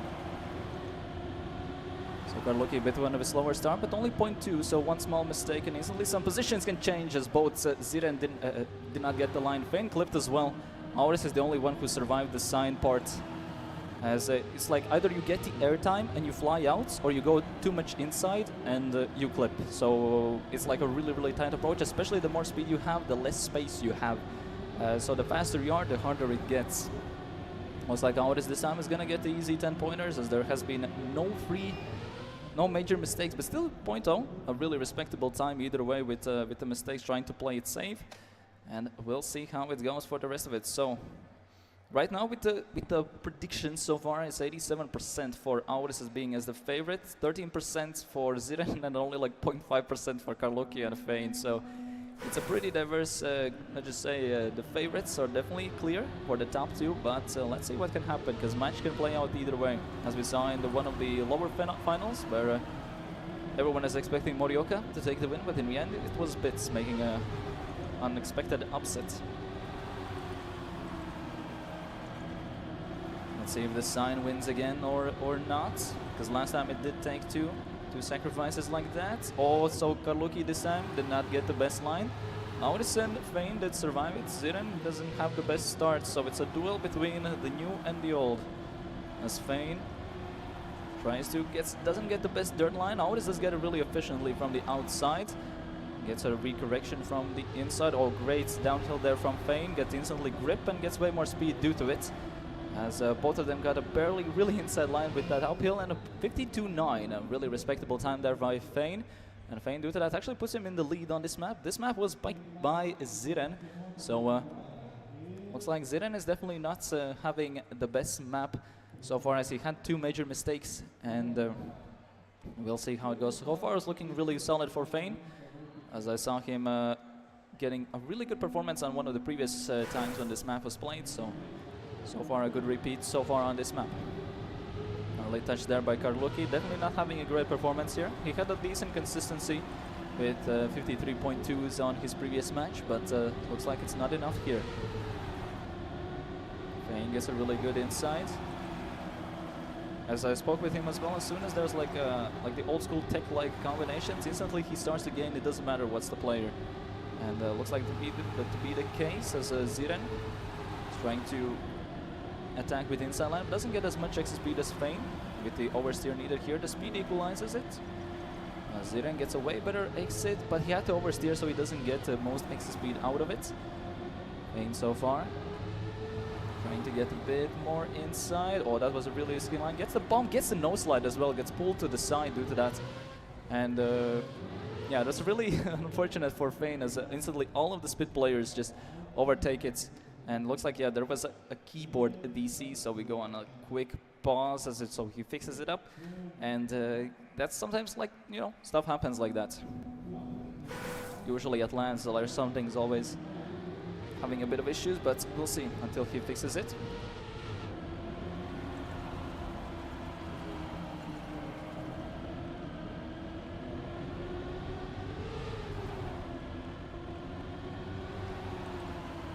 Waiting for the confirmation from him, so let's see if they're good. Probably they're just hot off in the seats. Karluki is waiting around for the other players to get the confirmation if there was no problem as well.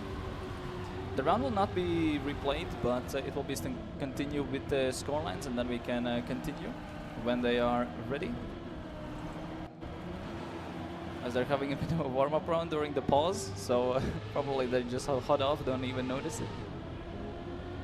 That can happen usually when you're fully just logged in, and just most players just disable the whole UI, so you don't see anything. And looks like everything is good to go. Just had a slight test round, and okay, then we go. All right, resuming with the match, all 3 Lithuanians are with 20 plus points, so they either Fane, Ziren or Auris need to get a round win from their side. And if they do it, then it's basically they're going to be put in the finalists. Well, Karluki definitely needs to catch up a bit. Fane needs to get a top 3. Auris and Ziren basically need to get a round win from their side. Karluki definitely not having the best round. Fane this time having a light mistake once again. So either Ziren and Auris, who gets the win, those will be put into the finalists on this map. Of course, it's more ideal for Auris, as he will be already contention for the top 4 if he gets the win here on this map already. Ziren again, once again, unfortunate mistake early on. And Karluki as well trying to catch up from the side. Gets a really nice uphill, but actually gets a bit more speed over Auris. But Auris had a bit better setup line there from the inside. Both of them come equal speed, almost equal lines as well. No weird no slides here. And looks like Auris will be securing the 10 points, will be put into the finalist as well. Karluki gets some points, and also the top 3 for Fane was really important, as we have double finalists for second map. So if Auris does take the win here, he will already be put into the top 4. The match is going to be happening in approximately 2 games. So now it's like a 1v1 between Fane and Auris, but Ziren as well can deny. So if Ziren gets the first round place here, he will be also denying the finalists from the rest of the Lithuanian players, as Karluki tries to do some damage at least this time. Or they can secure the top 6 placement, which is one of his highest placements in Baltic League events so far. Hasn't reached the grand final or top 4 just yet. So both Fane and Ziren having a solid start, but Ziren has a bit of an unfortunate recorrection that puts him to the side a bit. Fane as well, not, I think he lost the gears that allowed both Lithuanian split players to catch up due to that. Fane having a catch up, but looks like OZAS is trying to push it, and he does, Fane does touch it from the side, and OZAS just like that actually secures his second map and puts himself in the top 4 already. All the time we see like top 2 players instantly winning the first 2 maps and already securing them into the next round already. So now it's a 3-way match between Fane, Ziren and Karluki for the slot into the top 4.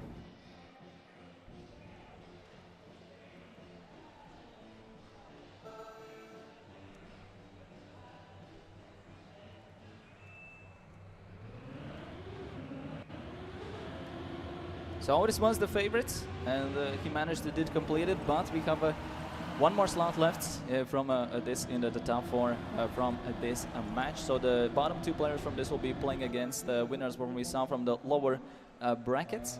So we'll have to see who will be either between Fane, Ziren and Karluki who will be the one. So Karluki actually won that was in the Trackmania Awards ceremony, he won the competitive map of the year. I see he's primarily a mapper. One of the ways how he actually got better at the game was just because he was testing all sorts of maps that he has made and trying to make sure that pace tested for many hours, and that's one of the ways how actually he improved at the game, and which is a really unfortunate, not really unusual way how most people get good at Trackmania.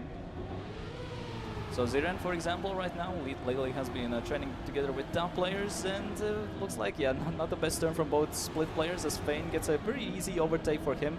There is this thing with this map is that as soon as you mess up a tiny bit one turn, like either a light release, your skid marks are not wide enough, you instantly drop the gear, and as soon as if you lose the gear and your skid marks are not precisely parallel, you lose a lot of speed. So it's a very punishing map due to that, and looks like Fane is going to be the first to open the 10 points due to the mistakes from Ziren and Karluki, but let's see what happens in the next round due to that. So Fane has good opportunity to start off the map once again, just like it was previously, but let's see what happens.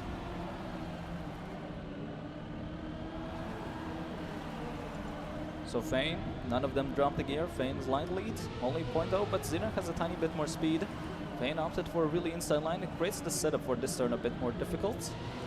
Karluki lost the gear. This is the gear loss that I was talking about. So it's like really punishing because you have to be really efficient with the lines. And a bit of a bump from Ziren, loses a bit of speed because you want to, on dirt blocks, you want to be precisely to the inside because the signs are way more bumpy, especially on those kind of transitions. Makes you drop just a couple of units of speed due to that. Fane currently good position. Ziren tries to risk it for the end. The risk does not pay off. Fane secures the 10 points, whereas Karluki had to respawn, and Ziren gets the second place in the end in this round. And with that, Fane is already at 20 points, and Ziren and Karluki can't. Starting to quite noticeable gap is starting to form due to that. So Fane is just one round win away from entering finals. We're gonna again have a really fast match this time.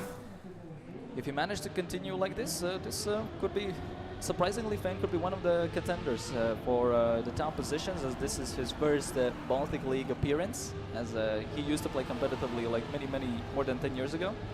Only this year made a comeback. As this is his first Baltic League stage event. He managed actually qualify from the last chance qualifiers, as in the Baltic League standings he was only ranked number 12. But what was that line? As he went way too, Karluki went way too outside, has a really unfortunate respawn due to that, and gives even Ziren, who had the gear loss, to overtake it. As Fane has a great opportunity now to get a nice free 10 points and to put himself into the finalists once again.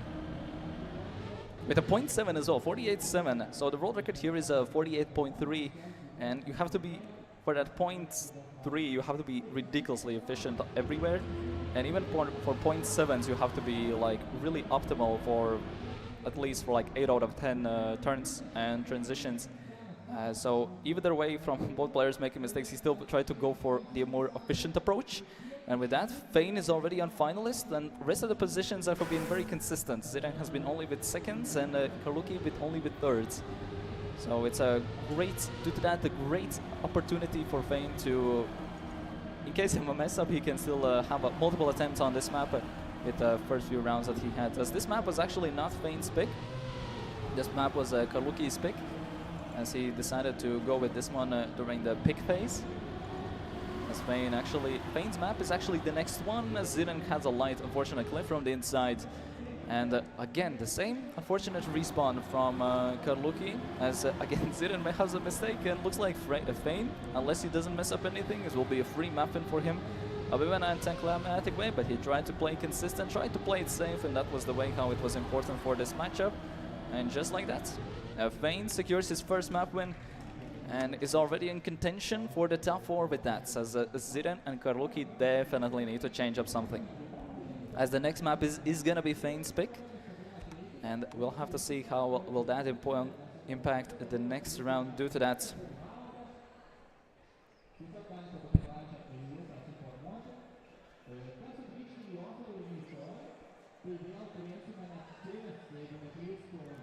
So now we're gonna go on Realm. Realm was the map where Ziren had a way better performance, as there was in Trackmania every single day there is the Camp of the Day, which is like a completely unknown map to everyone, and there's like more than 2,000 to 3,000 players playing it, and both Ziren and Auris managed to get the top 2 where they had to duel against this map between all those 3,000 players. So this is definitely a map of choice for Ziren to have a comeback, but let's see. Fane has definitely been showing up that he can do a really solid pace with basically most of the players here can do like top 50 world pace, like no issues. Between especially a map that has over like 12,000 players on it, it's something quite notable. And so Karluki not having the best of starts. He has a top 10 world time currently on this map. Ziren has at least a hidden 0.0, which is currently faster by 0.2 faster than the public known world record. At least that's what he's claimed to be. So let's see what he can do either time-wise. But it's like you don't have to really force the fastest time in rounds. The main thing, you just want to be ahead of everyone. So like keeping certain lines secret is kind of one of your trump cards that you want to keep it to yourself until it's absolutely necessary. Because as soon as you do it once publicly, everyone's gonna copy it. So people always have like hidden lines that they don't want, or hidden strategies they don't want to say. Oh, Ziren clips from the inside. That's a really unfortunate place as well with the slow-mo block and the wood part as well, which kind of keeps your momentum. And with that, both mistakes again from Ziren and Karluki. We're starting to get a repeat of previous map due to that. As Fane again, once again, collects 10 points and potentially is looking as a contender for the top 4 quite unexpectedly, as Fane is currently the bottom seed from this LAN finals event. He's seed number 8 out of the 8 players we have of the finals here.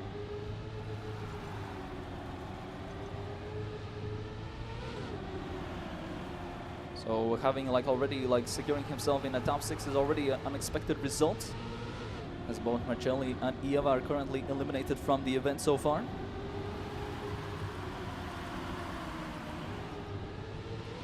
So this map right here was actually Fane's pick, so Fane did pick this map as he had only 2 options left.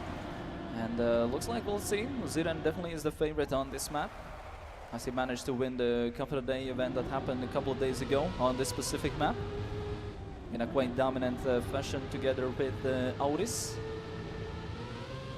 It looks like again solid 0.225 lead. This time no clip. He had a bit of an oversteer, makes him lose a bit of XSP, but it's nothing too important. As he gets a 0.4 solid rounds time. Karluki as well with 0.6. So solid rounds from Ziren. But yeah, Fane as well not having the best position will start to allow now Auris Ziren getting a bit closer to the points limit, but it's only two points gap. Karluki definitely not having the best match so far. Thankfully, they have still one more chance, as bottom 2 here will be playing the lower final, which is going to be happening after this match against the winners of the lower round 1, which was Bits and Morioka. Close start so far. All of them are trying to keep the lines as inside as possible, especially in parts where you have to oversteer or lose a bit of speed. You always want to take a line more and more inside. And in places where you want to keep more exit speed, you want to take them a bit more outside, so you get way more speed. So the red block here basically shuts off the engine, so they want to build as much speed as possible before that part. So here with the yellow block, so you can't use the brakes, so a lot of players like release early on. And the so-called tried to lift it a bit, and yeah, Fane clips it there into the inside. It was a nice duel between him and Ziren.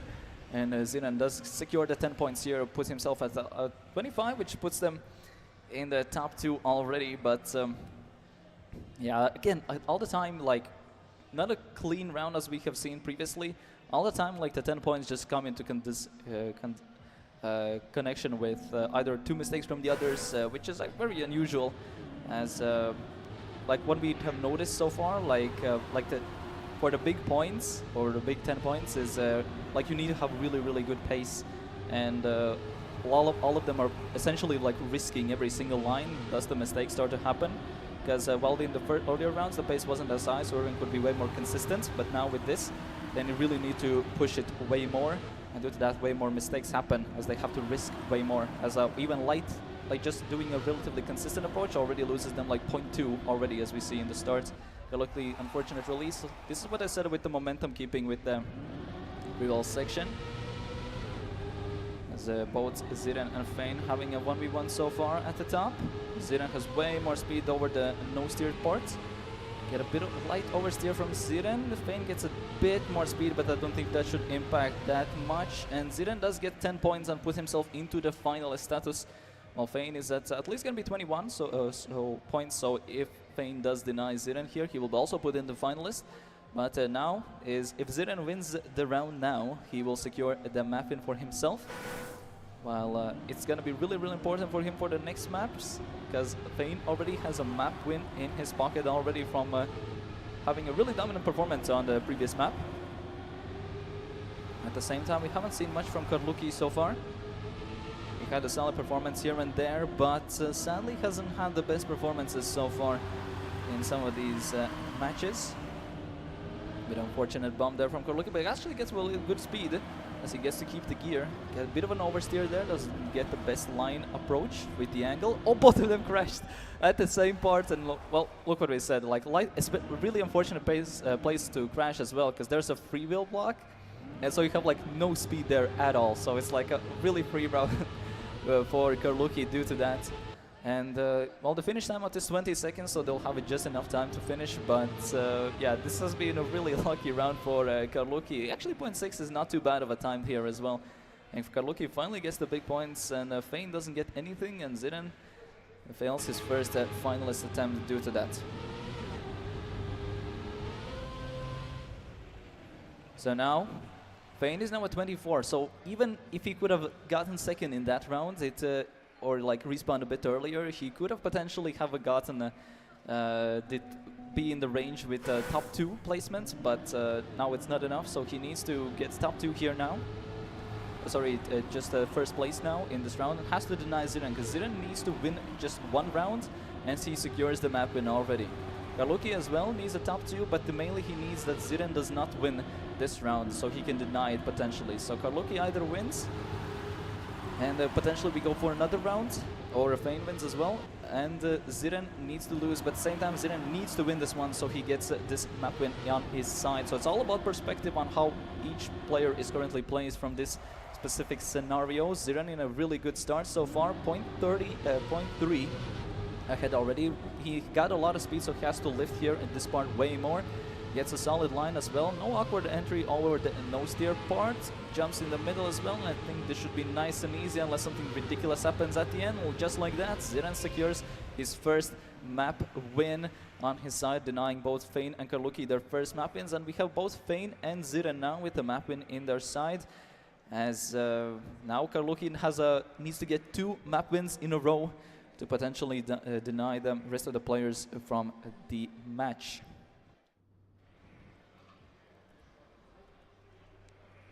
Now we'll be going to Paradox. Paradox is only the second time we have seen this map. This has been one of the least picked maps so far. And this is, yeah, the final map. No one really wanted to play this from these 4 players, so this was the map that was left over. So in case Karluki does win this map, we're gonna go to the very first pick, which was by OZAS. So if Fein or Ziren win this map, they're going to be confirming themselves into the top 4 and sending the rest of the players into the lower bracket, which lower bracket final, which is going to be happening in the very next match. So far, really weird line there by Fein. He went fully inside there, and but still, all players have like different approaches how they take climbs, because the way how the speed equalizes in certain sections. Ziren with another best start. Fein goes full inside. but Karluki gets a bit more exit speed. All of them got really nicely and tight from the inside. Karluki tries to lift it a bit earlier, gets more exit speed due to that with the inside part as well. Like as soon as the line is not the ideal, you're instantly gonna crash or have a mistake or have to do a major recorrection, and just like that, Karluki was a bit too fast in that part and made him force the mistake out of him, as Fane currently almost touched the wall there when it's fine enough. And both of them hit the side. Where is Ziren? Ziren just climbing up from the bottom, as he has way more speed, and he actually managed to snag in and snipe Karluki despite his mistake at the start as well. And it's clearly enough for Ziren to get to 10 points. Close round in the end. However, every single player had a mistake, which kind of equalized everything together.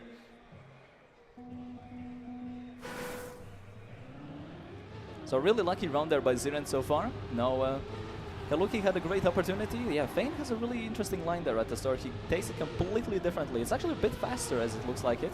He doesn't go there outside, so he doesn't have as much speed, but he tries to try to go for less travel distance, so he takes a bit of a shorter line. And looks like it's paying off a bit, because both split players are going for speed. But Fane is trying to be a bit more direct. Both split players split this inner line at the same parts just by a bit, and looks like Fane has a great opportunity now as both of them are 0.7 behind. Karluki crashes once again, doesn't get the exit point there completely, and it looks like similar situation as it was this time. No clips from the inside as he gets a very nice and clean approach, and probably Fane will close it out with 10 points in his pocket as he gets 13 points, and it's really important second place for Ziren as well, as he gets at least those 2 extra points compared to Fane's unfortunate mishap in the first round.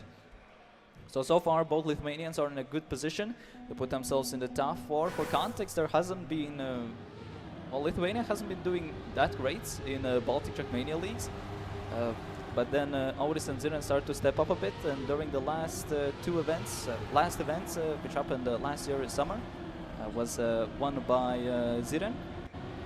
Currently one of the favorites, OZAS, who is currently having a really solid result, hasn't have a BTL win on his side so far. Also for Karluki so far, his best performance has been a top 6 in 3 Baltic leagues already, but he hasn't managed to get in the top 4 so far. And for Fane, his BTL debut, despite being a high-tier competitive player in late 2000s and early 2010s. A light clip from Fane immediately allows both split players to catch up as Fane loses the gear due to that, and it's a close fight between the split players, and Ziren does get the first 10 points as he puts him at 25 and only denying by 2/10, so like instantly 5 points, so instantly increasing the gap, giving a great opportunity for Ziren to potentially close out this map and already close out this match as well.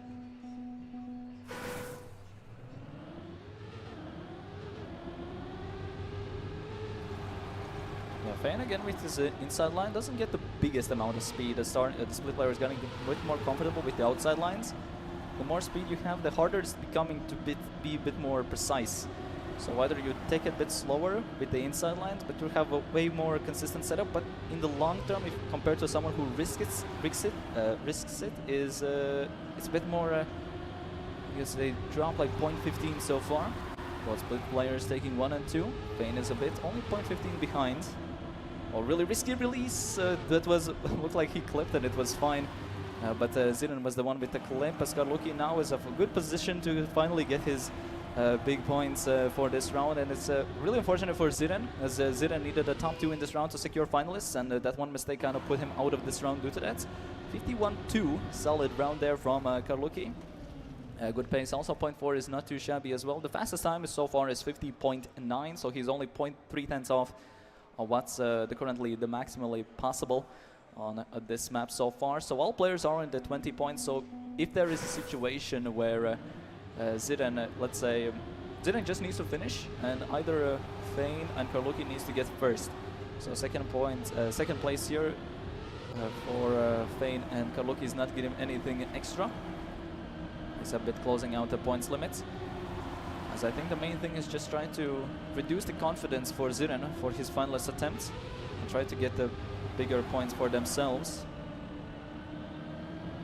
Ziren so far a solid round, only 0.808 ahead of Fane. Fane trying to go for the full inside approach, goes a bit wider, trying to get a bit more exit speed from this part, has to readjust it, clips it a bit from the inside as well. Both split players now take the 1 and 2. Ziren currently is leading, but only by 0.3. Kaluki starting to close in, but I don't think it's impossible to catch up unless there's a crash, and it looks like Ziren's gonna secure the 10 points and put himself into the finalist. And those 10 points were really important as they deny the possibility for the rest of the players to enter the finalist mode themselves. However, now if Ziren does not close it out on this one, and if either Kaluki or Fane does win it, then it's most likely gonna be a double finalist for this map win. As Kaluki, if there is a scenario where Fane gets first, Kaluki gets second and Ziren gets third, then well, there's a good chance now for that. Okay, never mind. Instantly Fane also messed it up, so Kaluki just needs to deny Ziren now. Ziren did not have the best of starts, so a 0.5 gap, but even playing it relatively safe should be enough to maintain that gap. However, Kaluki is playing a bit more safe, and at the same time Ziren is risking it, so the gap will start to increase. It was 0.4, now it's 0.3. Ziren trying to risk it as well. Really sketchy approach, now it's only 0.29, so Ziren is starting to slowly get closer. He's really trying to use as much space as he can to build up as much speed with this, using the skid marks. Tries to go for the inner grip as well. It's not going to be enough, and Kaluki still going to secure. Ziren managed to catch up by 2/10, but it was not a big enough gap. And at least Ziren managed to deny Fane the position, as now we have double finalists. So either if Ziren wins, we close out this match as both Auris and Ziren move on to the 4-player final, and then the rest of the players are eliminated. But if Kaluki wins, we go to the next map, which is going to be the deciding map for this match. But as well, Fane as well can come in and potentially deny it and take the win himself. Both split players are 1 and 2. Fane doesn't have the best start, only 0.4 behind, as Kaluki right now is in the leading position, but only by 0.1. And Ziren, yeah, he tried to really risk it for the inside, but doesn't work out. Kaluki in a good position to close it out. However, he's playing relatively safe, and Fane is pushing. He goes for the inside, really a risky approach from Kaluki. Tried to go outside, but Fane also trying to risk it, so Kaluki just doesn't need to miss the finish, and he's safe. Surely he does not miss the finish now. Because we have seen incidents when it's some people call it out early, and it is enough this time around. As now we're going to the final decider map between Fane, Ziren and Kaluki. Whoever wins the next map will be moving on into the top 4, and the rest will be going into the lowers. So great comeback there from Kaluki. As now we have the final map of this specific match, which is gonna be Freedom, as it was first picked by Auris. But since Auris already closed out the first 2 maps really swiftly, he managed to go through this match already as a top seed as well. So we'll have the first pick advantage into the 4-player final afterwards.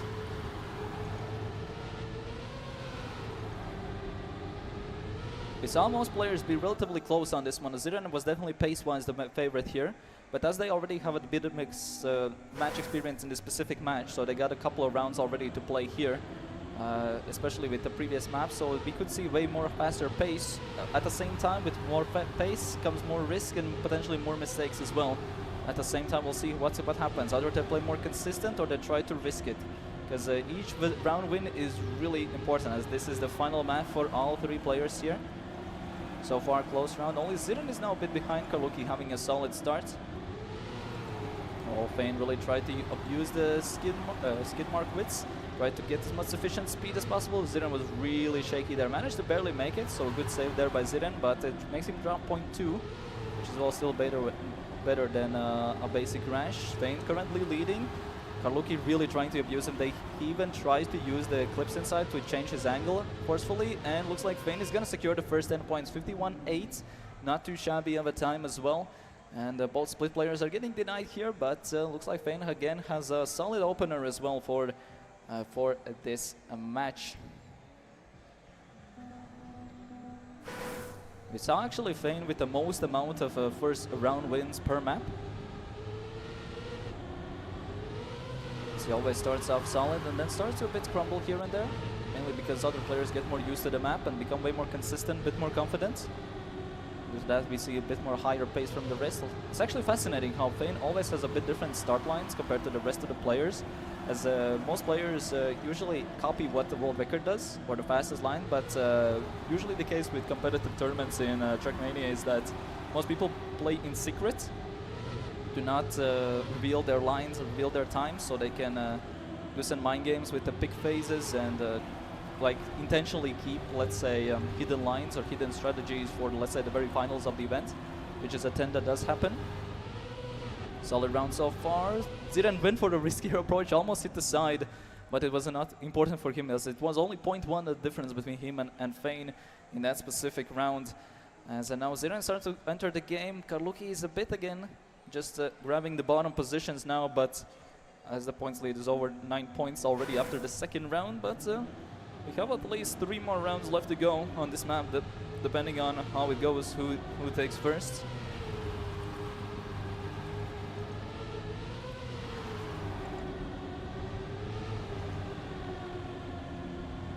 Ziren with the best turn so far. Fane close second. Karluki does get a bit of a bump, actually a bit lucky because he gets a bit more exit speed with his angle. Fane touches the side, gets instantly a gear down as well, so it does snowball a bit downwards with that as Ziren gets way better setup, but Karluki tries to really optimize and become more real efficient with the straight line, trying to reduce the airtime as much as he can, but gets forced out a bit longer line due to that. His pace, Ziren almost touched it, but should be fine. Gets an unfortunate bounce from Karluki, and it should be Ziren securing 10 points and putting himself at 25. And Karluki gets the 5, but it's not enough, as Fane really needed a top 2 there, but it was still a bit of a stretch for that. So Ziren now gets a 25, so Ziren needs a top 2 in the upcoming round, and he should be put in the finalist and on contention to securing himself into the top 4 of this event. As rest of the players need to definitely do a bit of a catch-up. The main thing is they need to, Karluki and Fane need to get the first round wins in and try to deny Ziren as much as possible. Ziren is just a comfortable top 2, just need to be one of the players in this round and he'll be set for finalists. Also, he can try to go for the round win here, as they could play a bit of mind games and become more comfort for the deciding finalist round. Ziren has always been the player who's shaky, can play an entire event properly and then at the last moment starts to crumble a bit due to the pressure and due to the pace that's needed. Oh, great line there from Karluki, even goes over the clip line, even tries to even go for the full inside. We really try to abuse as much as that possible. Ziren gets the round win and it's gonna be enough. Him, yes, but rest of the players are a tiny bit behind, and it's really important now round for Ziren, as this is his potential match round. If he gets the first position here, Fane can get first and deny and put himself in the finals as well. Karluki, meanwhile, needs to get at least 2 round wins in a row, as it's really important for him to deny. At least Ziren is the one in there now to look out for, as he just needs to get a round win and he secures his position and sending both Fane and Karluki to the lowers. Or both Karluki and Fane can make a nice important comeback now, but they can't allow Ziren to get first place anymore in any of the rounds. Very similar approaches. Ziren goes a bit wider so he can build a bit more speed there. Karluki tried to go a bit wider, get more speed here, get for the risky approach. He really went for the low jump and he got the bounce, so he went a tiny bit too low. So he tried to be efficient, but sometimes happens when you have to push for the pace so much. Not too big of a back, it looked too big of a gap, but it looks like that Ziren is gonna close it out right here. And both Auris and Ziren put themselves into the top 4 of the event, as Fane and Karluki will be sent to the lowers. So with that, Fane and Karluki will be playing in the next match, where they'll be playing against Bits and Morioka in the next round. But it was a solid match, solid performance from all of the players, as we basically maxed out all of the maps so far. And we're going to have a bit of a setup for the next round, and we'll be ready for the lower final, which is going to be Bits, Morioka, Karluki, and Fane. So we will have all 3 Baltic countries be present in the next match, and it will be elimination series as well. So we'll see how that will go.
All right, welcome back to the Baltic Trackmania League. This time we have the lower bracket final, which is going to be between Fane, Karluki, Bits, and Morioka. We have a full Baltic match. We have all three countries represented. And for the broadcast here, we're going to be joined by Lama Lapas, who has been also one of the players in the Baltic Trackmania League. Who did not? Did you play in the last chance? No, I actually had to sleep through. That's perfectly understandable. I was in Tallinn, I believe, during the last chance quals, but yeah, so it sometimes happens. But either way, we're here at the final event, this time at the casting booth. So now we have the final lower bracket match. So whoever loses here is eliminated. The top two move on to the next, well, basically the final. So the top four will get additional prizes. So the top four is the place where the prize money is at, and additional prizes from our partners as well, especially from Monster. So there's definitely a lot of things that they play for as well. So right now in this match we have Karluki, Morioka, Fane, and Bits. Bits and Morioka have had a Baltic League win in their pocket already in the past. So Bits has he has won I believe 3 or 4 different Baltic Trackmania League seasons. Morioka has won one of them, and Fane is a debutant for the Baltic Trackmania League, so already having his 5th placement already and debuting at top 6 already, and and Karluki has always been a regular top 6 placement at these BTL events. So let's see how it will go. So the bottom two here will be eliminated, so we play essentially like a mini cup mode match, so where players play in rounds. Based on their positions in a round they get points, and the players need to reach a points limit of 30. When they reach 30 points, they will enter finalist status. And they have to win a round to secure a map win with the finalist status. So that's the way how format works. And we play till 2 map wins and 2 players secure that winning condition. So the first round is already opened by Fane, who gets 10 points for himself. With Morioka, we already saw Fane and Karluki in the previous match, where they play against Auris and Zina, who already qualified themselves in the top 4. So it's now Bits and Morioka to play, trying to come from the underdog. Yeah, so Fane, you say Fane is a debutee, but let's be honest, he is much more experienced than many of the players in this lobby. And he showed that clearly in the first round by securing those 10 points. Well, basically Fane used to be like a top tier player in like late 2000s and early 2010s. And lately he just, during this last year, at the end of last year, he started to make a bit of a comeback.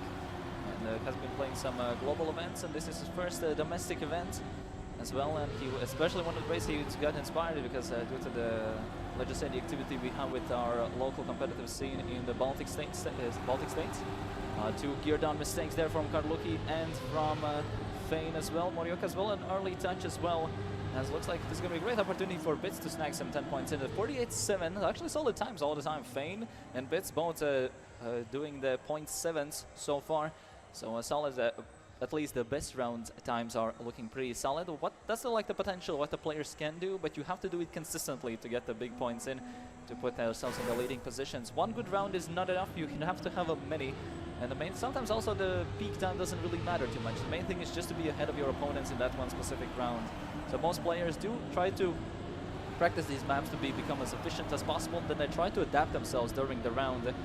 See what's happening during the round, and based on how far they are ahead or how far they're behind, they adapt their playstyle. They try to play more safe or more risky, try a bit more consistent. So for example here Karluki was a 0.1 behind, he tried to instantly go for a more riskier approach, so he can slowly stack up the time save during the rest of the map, and due to that we start to have a bigger gaps being formed, so that means Bits is probably going to start playing a bit more safe, and Fane is trying to push with a hope for Bits' mistakes to get the big positions, because with this points repartition there is the first places matter quite a lot, as we have another 0.7, so world record here is a 0.3, and also if you are watching on the broadcast, if you do exclamation mark a bracket, you can see the link for the full standings and the bracket as well. And that's the place where you can see all the standings, as this is currently we have 3 more matches left for today. This is one of them.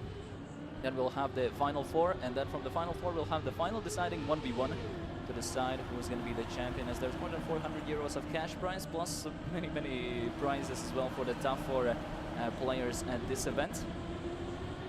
And so far, let's go. As this round so far, Bits this time with an early mistake, Morioka, Karluki managed to maintain the gear, as this is the main thing that you kind of need to maintain on this map. Fane has been really trying to push the lines, trying to maintain the exit speed as well. Morioka gets a bit glimpsed from the inside. Karluki trying to go for the inside, like it's easily tossed to the side due to his early approach, and due to that, Fane is going to the inside. Looks like Fane is starting to get a bit of free rounds as everyone's really trying to risk it too much, and due to that, they crash it. And due to that, you get so-called these fiesta rounds where the gaps are just so huge as a 48.5. Okay. What a time! Yeah, that is really fast. I think that's one of the fastest times we have seen. So Fane, he can, like, the way how Baltic League normally works, at least in this season, is that there were 2 unknown maps to each stage. That happened during the regular season, and like no one really knew the maps beforehand. And there was like a division system that we have with individual division-based brackets on those 2 unknown maps based on the qualifier, what they set. And Fane is not the best at quick learning, so most of the time he was in Division 2. But as soon as you give a bit of time to practice, he can get more comfortable on the maps and instantly become one of the faster players in our local scene due to that. As actually most of the top tier players from Baltics are starting to become way more competitive globally, as we saw with Auris and Ziren, recently playing at one of the majors, having a really solid performance, being top 6 out of in one of the qualifiers. Out of many competitive players, Fane had a great line readjustment, but that save line cost him a bit too much as Bits risks the end and gets the snag on the Fane at the very end as he gets 10 points. Bits with that actually now is put in finalist status together with Fane, as both of them are with finalist contention. So whoever wins with the finalist status the round will secure the map win, as both Morioka and Karluki are quite far down the list so far in total points to potentially try to come back at least on this map. So essentially now Bits and Fane have to win a round to secure the map win, and Karluki and Morioka need to not allow that to happen, as we have an early mistake. That was Karluki, and Morioka as well lost gear. So Karluki dropped the gear, so he tried to readjust the line, but since he lost way more speed, so his line got readjusted and he clipped the inside. So basically that's what happened. It looks like a lot of mistakes this time around once again. So on this map is like you have to be perfect everywhere, else you lose the gear. Oh, Bit's going for some tricksters there, as he's kind of out of this one.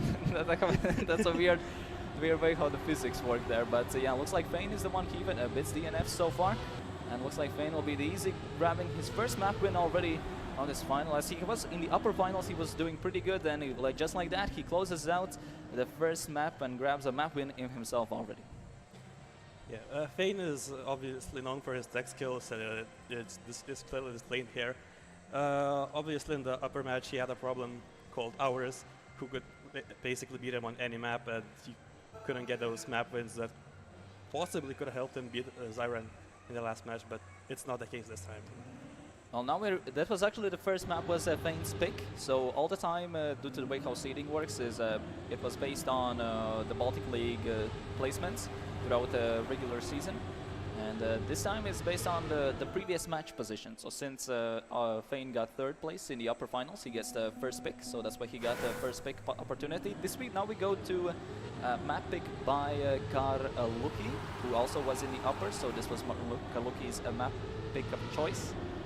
We'll see what he can do. Karluki hasn't been the best in terms of consistency. It's like a really hard part. So especially on this map, the faster you are, the tighter the map becomes, and thus way more difficult. And a lot of the players got a nose slide. Basically, you have to have enough steering movements. You have to steer, I believe, for 0.7 of a second, and then brake while you're at least in gear 3, and then you can initiate a drift. And he basically did not fit the criteria, so he got a so-called nose slide. So he could not adapt the car's angle in that specific position. So currently Morioka is getting on his pace with getting the 3 points. Bits as well was really close to Karluki, but it's like really like a 1 second of a gap between all of the players. And Morioka gets the, okay, not too bad, 51.3, world record I believe was 50.9. That was the fastest time. So Morioka now opens up this first map, as we'll see Fane currently at the bottom, the person with the only map win so far. And we'll see how this one goes. So this is Karluki's map pick, and certainly it's not looking... He got the 2nd position, but due to that well, he had a mistake himself. Okay, so both Lithuanians go for the inside line, while Karluki and Morioka go for the outside. Yeah, Fane sticks with full inside approaches, so with inside lines you usually don't have as much exit speed, but you have less travel distance, so it's kind of pick your what kind of more comfortable. Do you go full inside, less travel distance, but you'll have less exit speed? Or you go a bit outside, but you have a chance for have way more exit speed at the specific parts. Because like that's why we see such a line diversity in certain parts, and then you see them connect together with a similar time. And that was Fane crashing out to the design, tried to use as much space as possible, but had a bit too much confidence in that part. So Bits a really good approach from the inside, tries to use the black part as it gives a tiny bit more grip, goes for the inside and even snags over Karluki just by 100 and gets those important 10 points and denies Karluki additional also, because Karluki otherwise would be in leading this map so far, but instead it's going to be Bits who denied those big points from him. And I believe due to that he will put himself into the time position together with Morioka. Yeah, Bits getting that lower jump to the finish line, making him tied even with Morioka. As we enter the next round, this title line that you have mentioned earlier, I've talked with Fane before about that, and he said, well, is that he just saw that Estonians were doing that outside, just the Estonians doing the outside line, but in his words, for him the inside line was way more consistent. Yeah, also important thing about this is I think this is the first Baltic Trackmania League season since 2020, where there are Lithuania is the most represented country. Most of the time it either Latvia has the most players or Estonia. So this is the first time in like 5 years when it has the most amount of Lithuanians, and there's a good possibility if Fane and Bits that it could be potentially like all Lithuanian final, because there hasn't been ever like one country final in Baltic League ever. There has always been either 3 Estonia, 1 Latvia, for example. There was like a period where Lithuania was not doing like good at all, but at least Auris and Ziren becoming way more competitively experienced, starting to become way more efficient as well with because they're starting to become close to with a higher tier professional level with tier 1, and that has kind of helped them improve as well domestically as well. As now looks like is that Morioka currently is now leading. He needs just a round win away, and he will enter the finalist status for this match. Both Karluki and Bits is currently at 15, but Morioka basically, if he gets a round win, he'll be put into finalists, while Karluki and Bits have a bit of a more time. So we have all 3 Baltic countries currently on this map representing the top 3. Right now Morioka is the favorite. Karluki is really close, getting a bit more comfortable. Fane right now is at the bottom of this map in standings, but right now is first in the round. As Bits is glazing in on the bottom as well, trying to become really efficient. Both of Lithuanians risk that turn. Karluki was a bit too wide, due to that he crashes out from that section as well. Bits in a good position now to get to 25, and both deny Morioka the possibility to enter the finalist status. Morioka barely makes the 51-2, really solid time there by Bits, as both Lithuanians get the 1 and 2 in this round, and Karluki at least gets to get us like a symbolic +2 at least for finishing the round at the bottom as well. So right now, okay, Bits and Fane getting some points, but either way, Morioka needs top 2 still. So those 2 points did not help him out that much. So Morioka needs a top 2, Bits needs a top 2 to enter finalists, and Fane and Karluki needs a lot more points to have a saying on this map.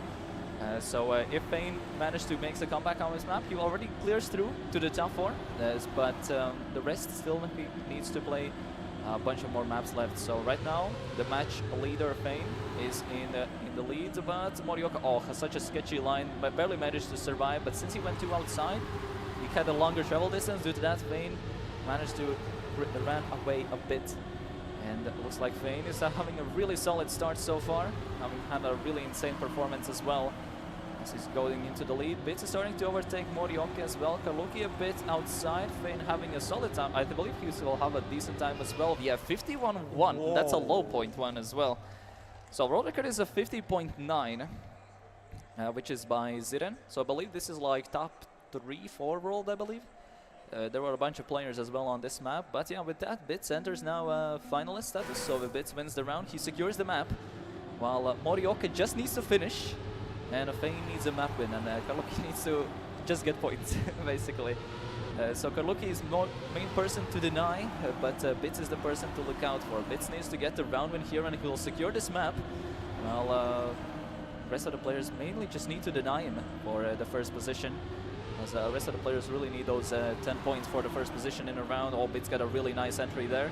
He doesn't have the best exit speed, because he didn't have the best gear revs at the exit. Fane gets a really nice line there.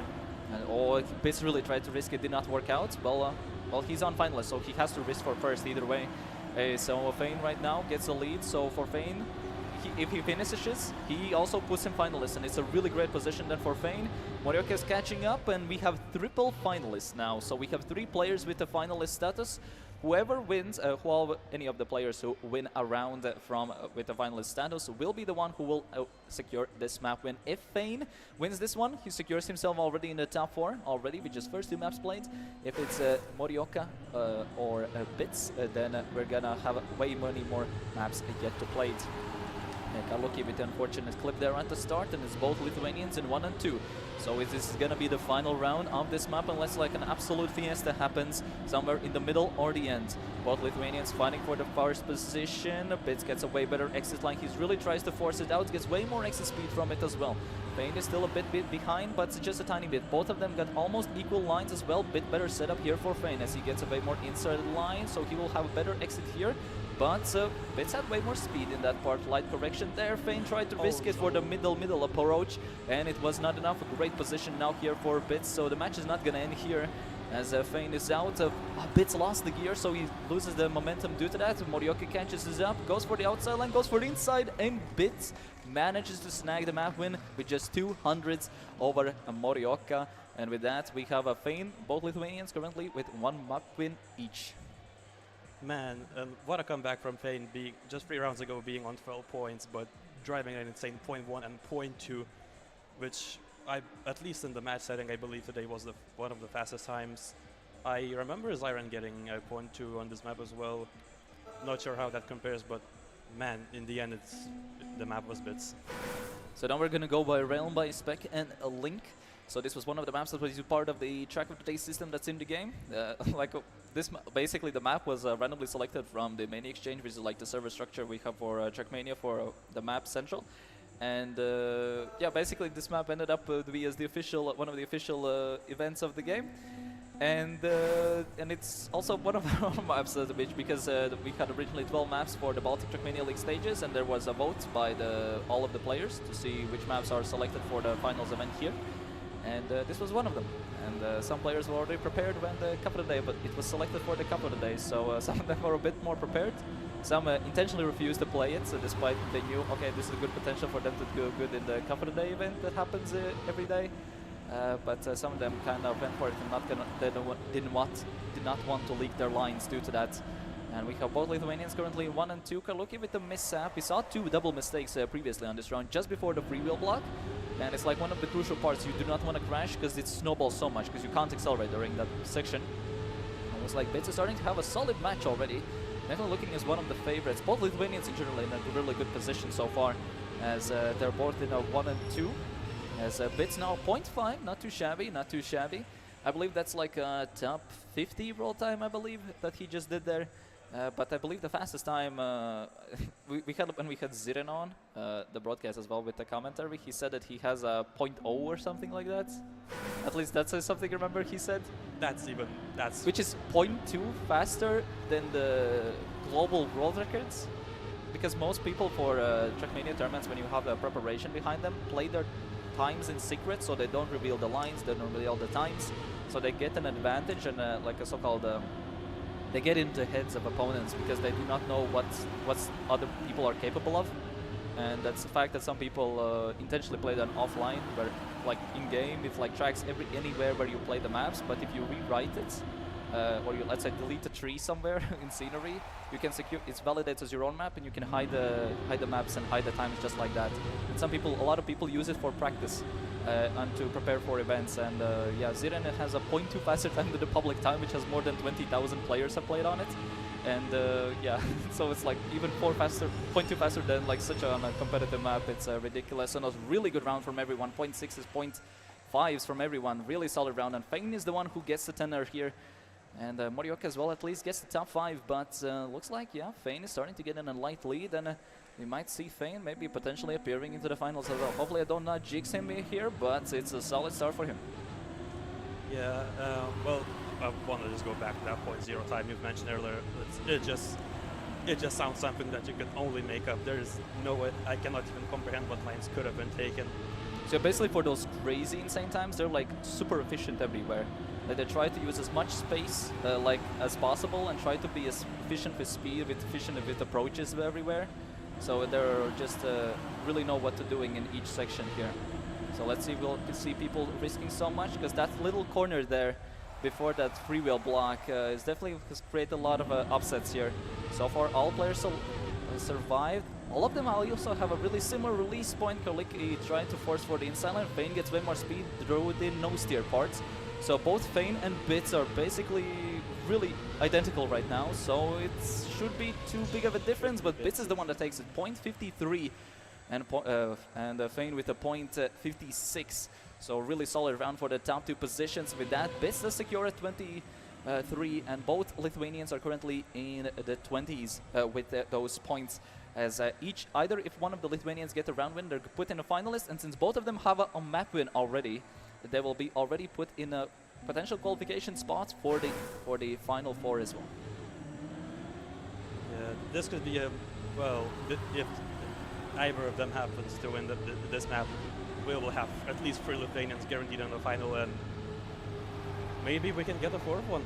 Who knows?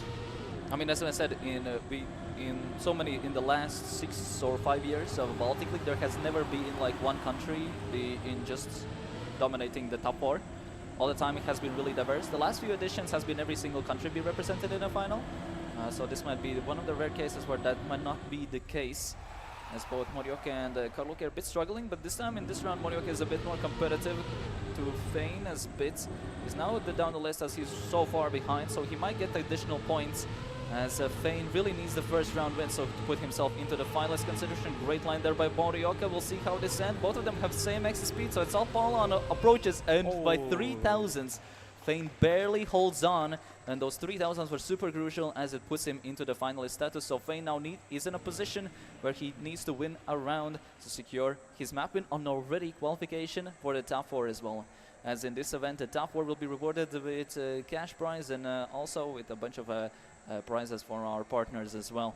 So now Fane on his potential qualification round in the very final. Bits is a top 2 away, and Karluki is 2 rounds wins away, and Morioka is 1 first place and 1 top 2 away.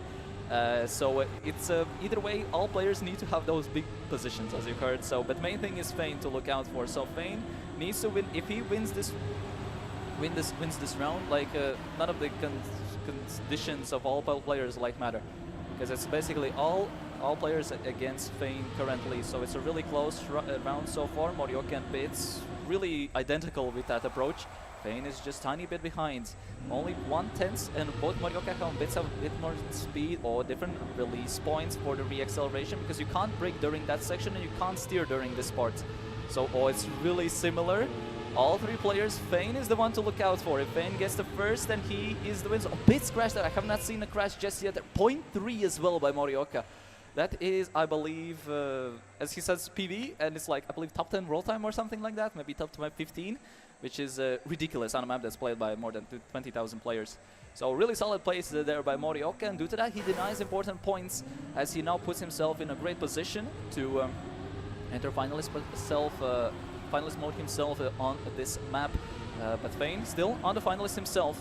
He's the person to look out for. While Bits is he just needs to complete a round and he's fine, but he needs to make sure that Fane does not finish first.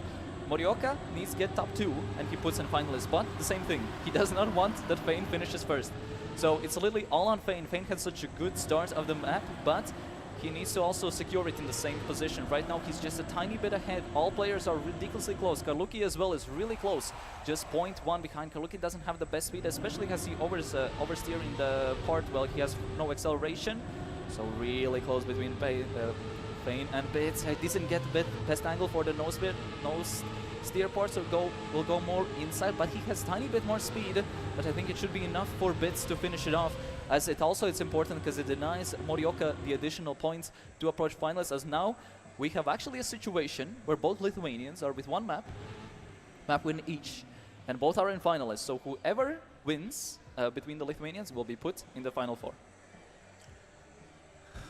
Well, in this station, I guess I should point out that Karlukis has fallen behind a little bit. Hasn't been able to get even a top 2 position in this map, if I'm right. He would really love to at least get maybe one good round and get at least one round win to get some confidence in this match.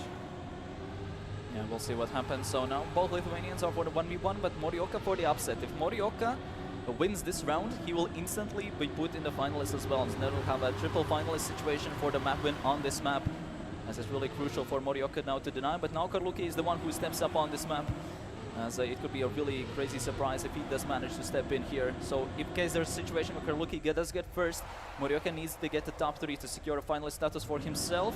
Bits is Inura contending at the top. Looks like Morioka is out of this one. So is Karluki the person to also either deny or Bits to go up? Bits crashes out. Where is Fane? Fane is from behind.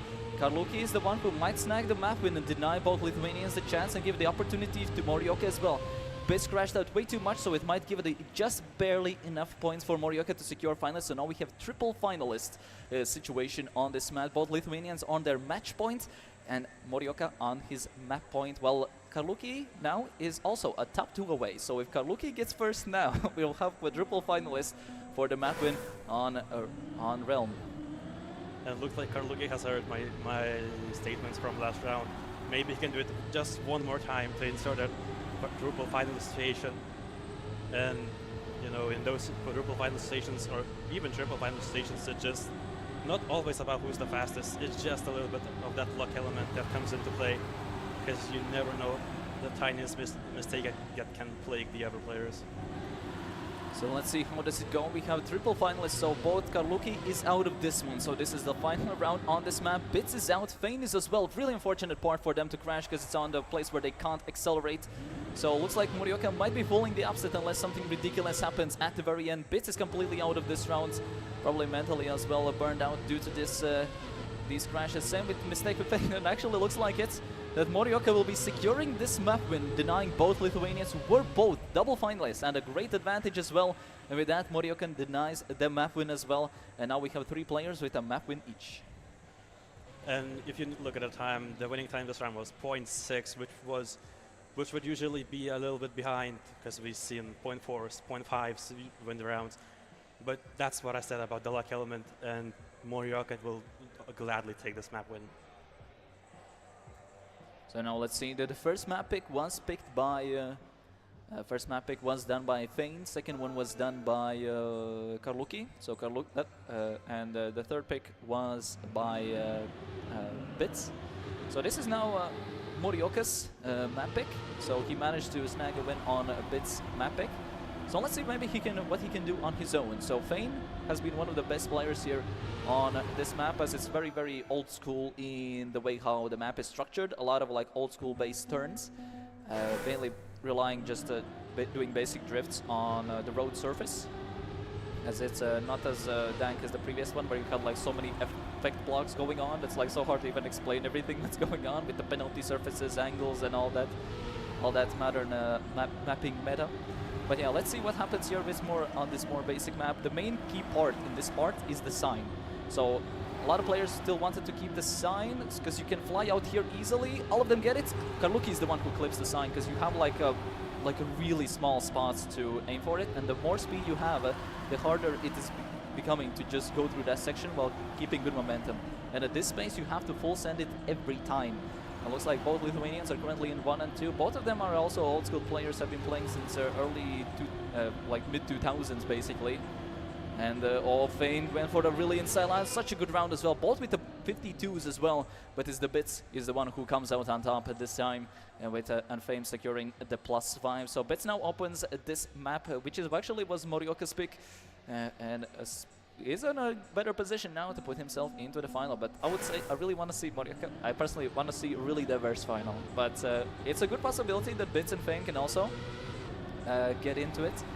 And then we get way more let's just say a full Lithuanian representation in the grand final, which has never ever happened. There was once an incident where there was 3 Estonians into the final once, like 3 years ago, I believe, in a Baltic League season. And looks like Fane is getting on his path on a very simple 10 points, as everyone else had a crucial mistake early on. as even the sign wasn't even like the one that's played this role in this round, but looks like, yeah, Fane is gonna be the one who might take it, as everyone had a bit on awkward gear. Karluki as well touched the ball. At least you get to plus 5 points, but looks like Morioka is gonna be given the better opportunity. It depends how it ends though.